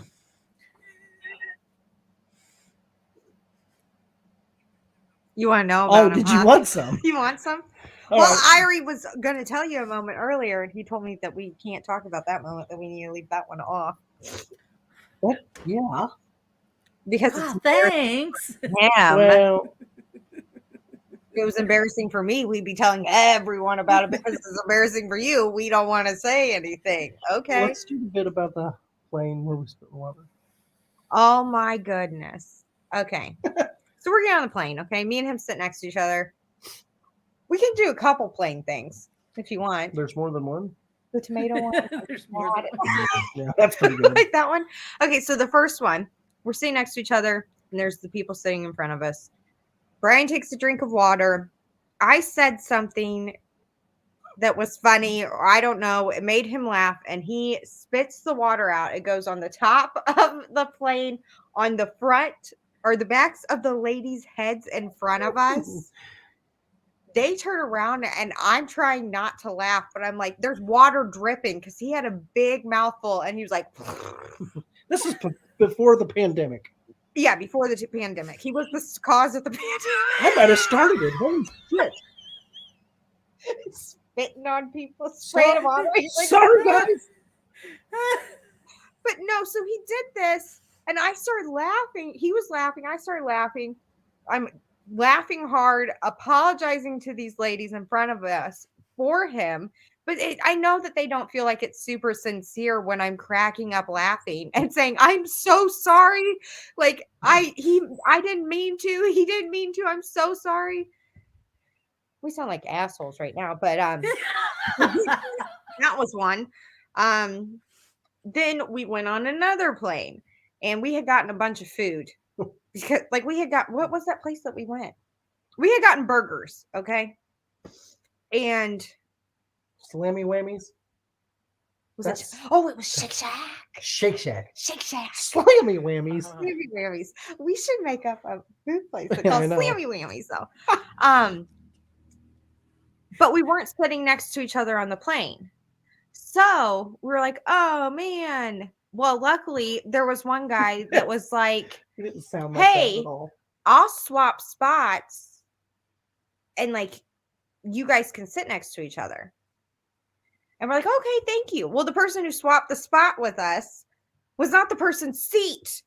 So then they came up and we're like, oh no. And so then there was luckily, like, so we basically played musical chairs in the plane. And I'm sure that these two people, like, we always sit in the back of the plane so we don't disturb anyone. Like, we, like, away If you can from them. imagine that. Well, anyway, the guy lets us keep our seat and just sits on the aisle seat. So it's me in the middle and him right here. Me and him get in a fight, like a disagreement. We bicker a lot.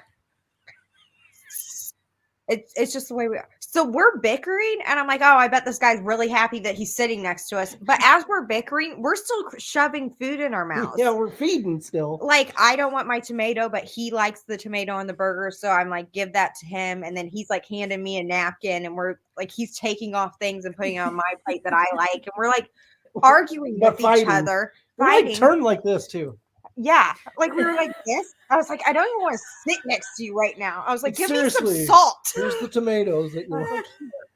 Yeah, so which the guy was actually laughing because I said, I bet you're glad you're sitting next to us. He's like, I actually think this is really funny because you're trying to get away from each other. Like you have a wall up, but you're like this close to each other. I was in the middle seat. There's no getting away from him. No. That is hilarious. Hey, I just paid a toll ticket tonight. You did? Yeah. Oh. We go through them things because we don't understand how they work. We don't have toll roads. Okay, we don't have toll roads here. We don't know how they work. Okay, we didn't know how they work.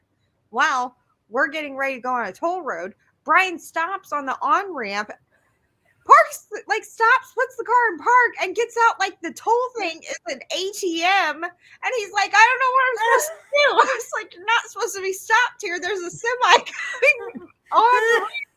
I was like, I don't know. So we're like, just go. So we left and we returned the car to the rental place. And we were like, oh no, like we're probably going to get a ticket for that. I paid a ticket tonight. And then we from were like, New York. Okay, that was our last trip we just went on. We're fugitives.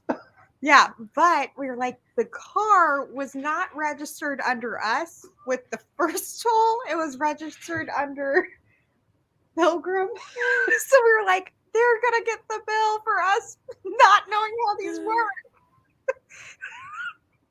There's a video on our social media. I posted it of us talking about it after it just happened. I'm not kidding. Got out of the damn car on the highway on a ramp to go to this ticket thing. Like he's gonna put his card in and like type stuff. I was like, I don't think that's how this works. We've got a lot of them. We have one toll road. One. I avoid it like the plague. I hate because I'm always going, okay, which okay, no, can't go there. Which one, oh, I avoid it with the plague. We probably owe that one money. You said it's in Georgia? Yeah, we probably didn't. Is it me? What are you asking me? What happened? No, that's my husband, the all-knowing eye. Yes, dear. No, we don't have a toll road in Georgia. Oh, they got rid of it. Yes. That eye is speaking. That eye was speaking. They don't have a toll road. Then we don't owe you money, Georgia. There you go. Shows what I know. Okay. Well, and that, yes. Those are just little things. I don't know. There's a lot more. There's a bunch, but we could be here all night telling you all the stupid things that we get ourselves into. Actually, Frank said that you guys should start a vlog. Is that a blog? Like typing blog? Or like a vlog? Vlog. Okay. The vlog. We might. Yeah. We have enough. He says they need daily vlogs, and Janine and Sabra agreed 100%. Oh, hey, we have a TikTok, and we're just starting it though, and we have a YouTube. It's just that one we suck at. Yeah, we suck at posting things, but we have them. So we better let her ask her other question. Oh yeah, other question. Sorry. And let's see. I want to say hello to Michael. He just came in. He's a good guy. He actually got to investigate with Mustafa. All right. Yeah. Hope you had fun. He did. Good. I watched I was like, dude. I was like, that's just awesome. I said he was so nice and so sincere, but he don't take crap either, because I was shocked when towards the end he was like putting it. I was like, ooh, okay, time to leave. So the last question is there anything between you guys that is unusual, weird, or wacky that you care to share? I mean, have you not listened for the last hour and a half? I'm just making sure. I mean, I've done the gorilla. You've done the gorilla? Brian has to lick his drink before he takes a drink of it. Also, okay, here we go. Anytime we eat anywhere, when he's done, he pushes all of his stuff towards me and clears off his spot. Like, to where there'll be just like dishes all around me. And I'm like, you're pushing my plate off because you want to clear your spot out. That's weird. So Michael real quick said he investigated in October, and he will again in Mineral Wells. Nice. Mineral. Where are you going in Mineral Wells? Uh-oh. Now I have to ask this, being in the military, does he eat from a bowl of water like mega fast? Does he sit there and just, Brian? It's gone? Yeah. Well, being in the military, yeah, my husband was in the military. Yeah. The dude eats so fast. I'm like, what? Yeah, he does. I only eat like 3 different things. Yeah. First of all. Chicken fingers, beef tacos, and pizza. Yeah, I don't eat. Don't give him a hot dog because he doesn't like hot dogs. One day I grilled hot dogs and he's like, I won't eat that. I don't like hot dogs because I don't like hot dogs. And he said the last time they ate a hot dog, the first and last time he ate a hot dog, he choked on it. And I said, well, you have to chew it up, you idiot. I said, I'll cut it up like I do the kids. It's like if you like a hot dog. I feel like I'm taking a lot of abuse here. It's all right. Frank was ganging up on me earlier with you. Thank you, Frank. Michael said Fort Walters base. Huh? He says it'll be Fort. Throw that up, honey. Fort Walters. No, down, honey, down. Walter's Base. I didn't hear of that one. Well, Michael, I want you to have a great time. Yes, have a good time. And he wants to know who doesn't like hot dogs. Well, Might be. I like 3 things. Bratwursts are good. Ooh. Well, and Rochelle's got to have ranch with everything. I like ranch. I can't help it.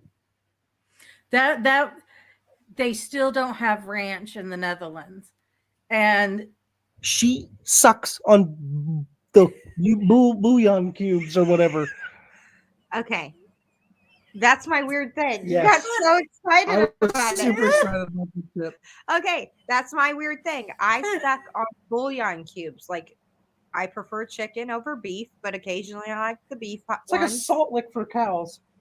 I know, but I prefer like deer. Oh God.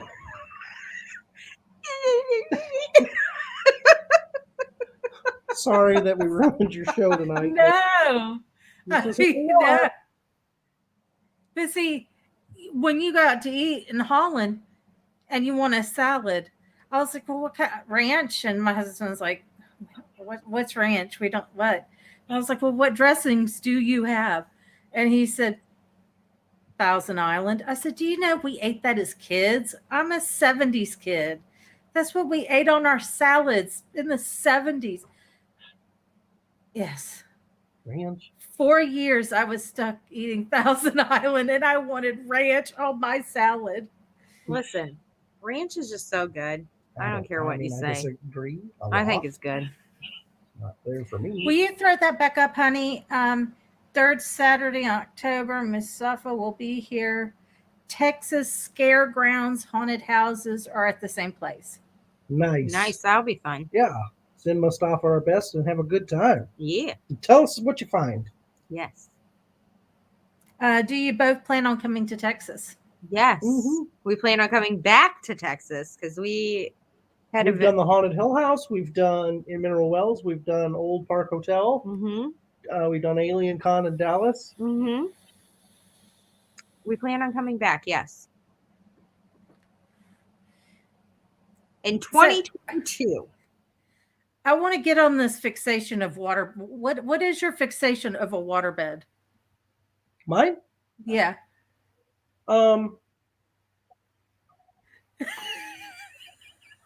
I mean, I like them. I mean, because I say when I first mentioned waterbed, you were like, "What?" I want a waterbed because it brings me back to my childhood, and I didn't ever get to have one, and all my friends did. You didn't get to have one because you're extremely clumsy. And it's like instead of Murphy's Law, it's Murray's Law. And anything that can go wrong will go wrong with you. And you will like get in the bed with a pencil in your pocket or like a knife, and you'll poke a hole in it and you wake up in a puddle and a damn mess. That's why you didn't get a waterbed. And that's why Michelle's not going to let you get a waterbed now. Well, thanks, Mom.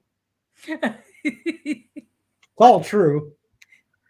But it's nice though. The new waterbeds, it I looks just like a mattress, so there's no puncturing it. Luckily, I can find a way. And they also seem like they were always cool. And like, I'm hot in 20-degree weather. Like, I hate the heat. see, it's funny because my husband's temperature is really, really, really low. Anytime I roll over there, I'm like, it's freezing. My side is really hot. I think it's set at 83 degrees. The first thing I do when I get to the hotel, I promise you, is I put it down as far as it will go. In Alaska, my room was at 58. Oh, see, my husband would love that. I loved it. It's like Mhm. the whatever. It's cold. I love it. And Michael says, "Who sleeps with a knife?" A Marine. What was that? I like that. Like what? Okay, so if we got that one, he says, "I love Old Park Hotel." Yeah, it's Yes. great Wonderful locations. place, Everything in yes. Texas has been amazing for us. All the locations we've been to have been great and amazing. Everybody's been super nice to us, even though we're the way we are. Yeah. No complaints. We have fun. Michael says swords are better. Well, let's not Well, I start mean- measuring size, guys. Okay, like No. Oh no. he's got a pocket knife.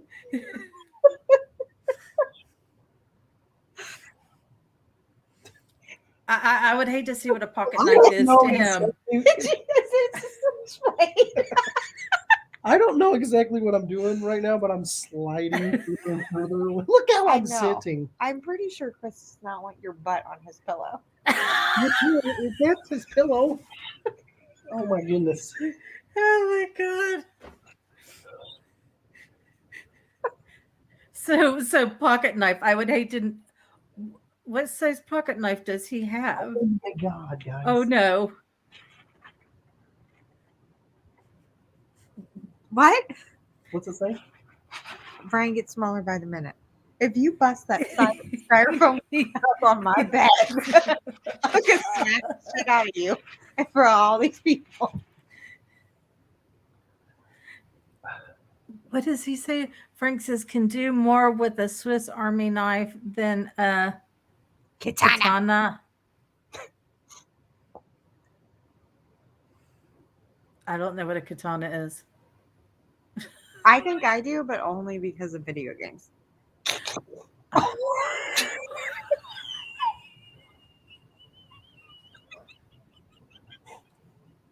Your hat. Me. You hit me all the time. I was fixing to say you finally got him instead of him getting you. I know, right? You hit me all the time. And I hit your hat. It just startled you. You're fine. Rub some dirt on it and get At off. least we know he has quick reflexes. No, No, I he didn't. He don't. didn't move at all. No. Didn't you see my face? Okay, we got to stop. This is terrible. Oh my God. Everybody is absolutely loving it. I mean, Maybe we could come back on. I, Okay, I, I'm I, not. I think they would be. I think they would really absolutely. Everybody has just had a blast through this. This has been so fun. Good. Thank you, guys. We've had fun too. Thank you. I really appreciate you taking, because I know this is busy season, so I appreciate y'all taking the time and spending it with me and everybody here. And I love this opportunity. Y'all have been an absolute blast. I have Well, thank you enjoyed guys so myself much. immensely. We've had a lot of fun on here with you. Yeah. Guys. So thank Thank you. you. We appreciate it. If you haven't got a chance, watch the Sleepless Unrest and let us know how you like it. Hope you like it. Let us know. Watched it, and I think everybody I talked to that's watched it has there's not been a negative thing about it at all. Good. I actually enjoyed it. I mean, I just thought it was so super cool. I was Good. like, why am I not there? I'm glad to hear. Oh, you can also follow us on the social medias at On Facebook, Instagram, and Twitter, Brian_Murray GH. On me, or I'm at Stratton Richel on Facebook, Instagram, and Twitter. We also have Adventures with Richel on YouTube and TikTok. So check that out. I'll put all the links in the description. Thank you Okay, guys thank so you. much. Yeah, thank you. And we hope And, you guys and as you can see, everybody's like, please come back. Look forward to meeting you all in Texas when you come. Y'all are amazing. Thank you. Thank you, Richel and Brian. Love you too. Janine, so awesome. Selena says, let me know when y'all come to Texas. Would love to hang with y'all. definitely. We'll So write- everybody has had a blast. Good. We Thank got a you blast so too. See you guys. Y'all have been awesome. Thank you. All Have right. a wonderful night. You too. Bye. Oh my goodness. I had so much fun. I hope you guys had as much fun as I did. I mean, they're a blast. I hope y'all enjoyed it. I really do, because I didn't think it would go as well. And not that I thought it was going to go bad. But thank you guys and girls, ladies, for being here. I had fun. And if it wasn't for you guys, we wouldn't be having all this fun. So I want to give a big thank you to you guys as well, because you all mean the world to me. Your support, you being here, you asking questions has been absolutely wonderful. And yes, dear. I wanted to say next guest. Ah, Next. When I was when getting next there. interview? I was getting there. But hey, come back. Yeah. Should I tell him who? Yeah, because we're gonna drop the premiere tomorrow. So for the people that are in there now, you Okay. can say. Are y'all ready? Are you ready? You got to tell me, are you ready to hear who I'm going to interview Wednesday, the 13th, 8 p.m. next week? Are y'all ready? You got to tell me. Come on. Y'all got to tell me. Because I'm telling you, it's good.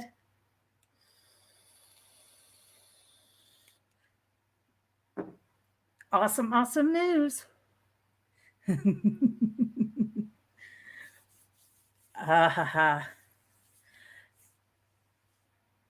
Wednesday, the 13th at 8 p.m. Eastern, I'm having the most wonderful, beautiful person, Andrea Perrin. I am super excited, and I'm excited for you guys because I always let y'all ask your question. So I'm so excited to be able to interview her next week. I am over the moon. Very, very sweet woman, and you guys are going to have a blast with her. So I have been holding this in, and it's been so hard not to tell you guys. And at the end of the month, I have another awesome, oh my God, awesome team. Y'all are going to be blown away. But I can't tell you that, but you will love it. I told you guys I have been working my tail off, getting some really good, solid people here. I've got this month covered. I've got November covered, maybe. And I have part of December. So I've been busting my butt wanting to bring y'all some really awesome people. So I'm excited, nervous. So thank you so much, guys.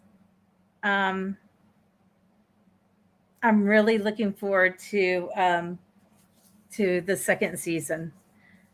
Things are moving along quite nicely. Thank you, Frank. Thank you. And thank you, Michael and Janine and Selena. I mean, you guys are absolutely wonderful. So I will bid you a wonderful night, and we will be seeing each other next week with Andrea. So love you guys. Thank you. Good night.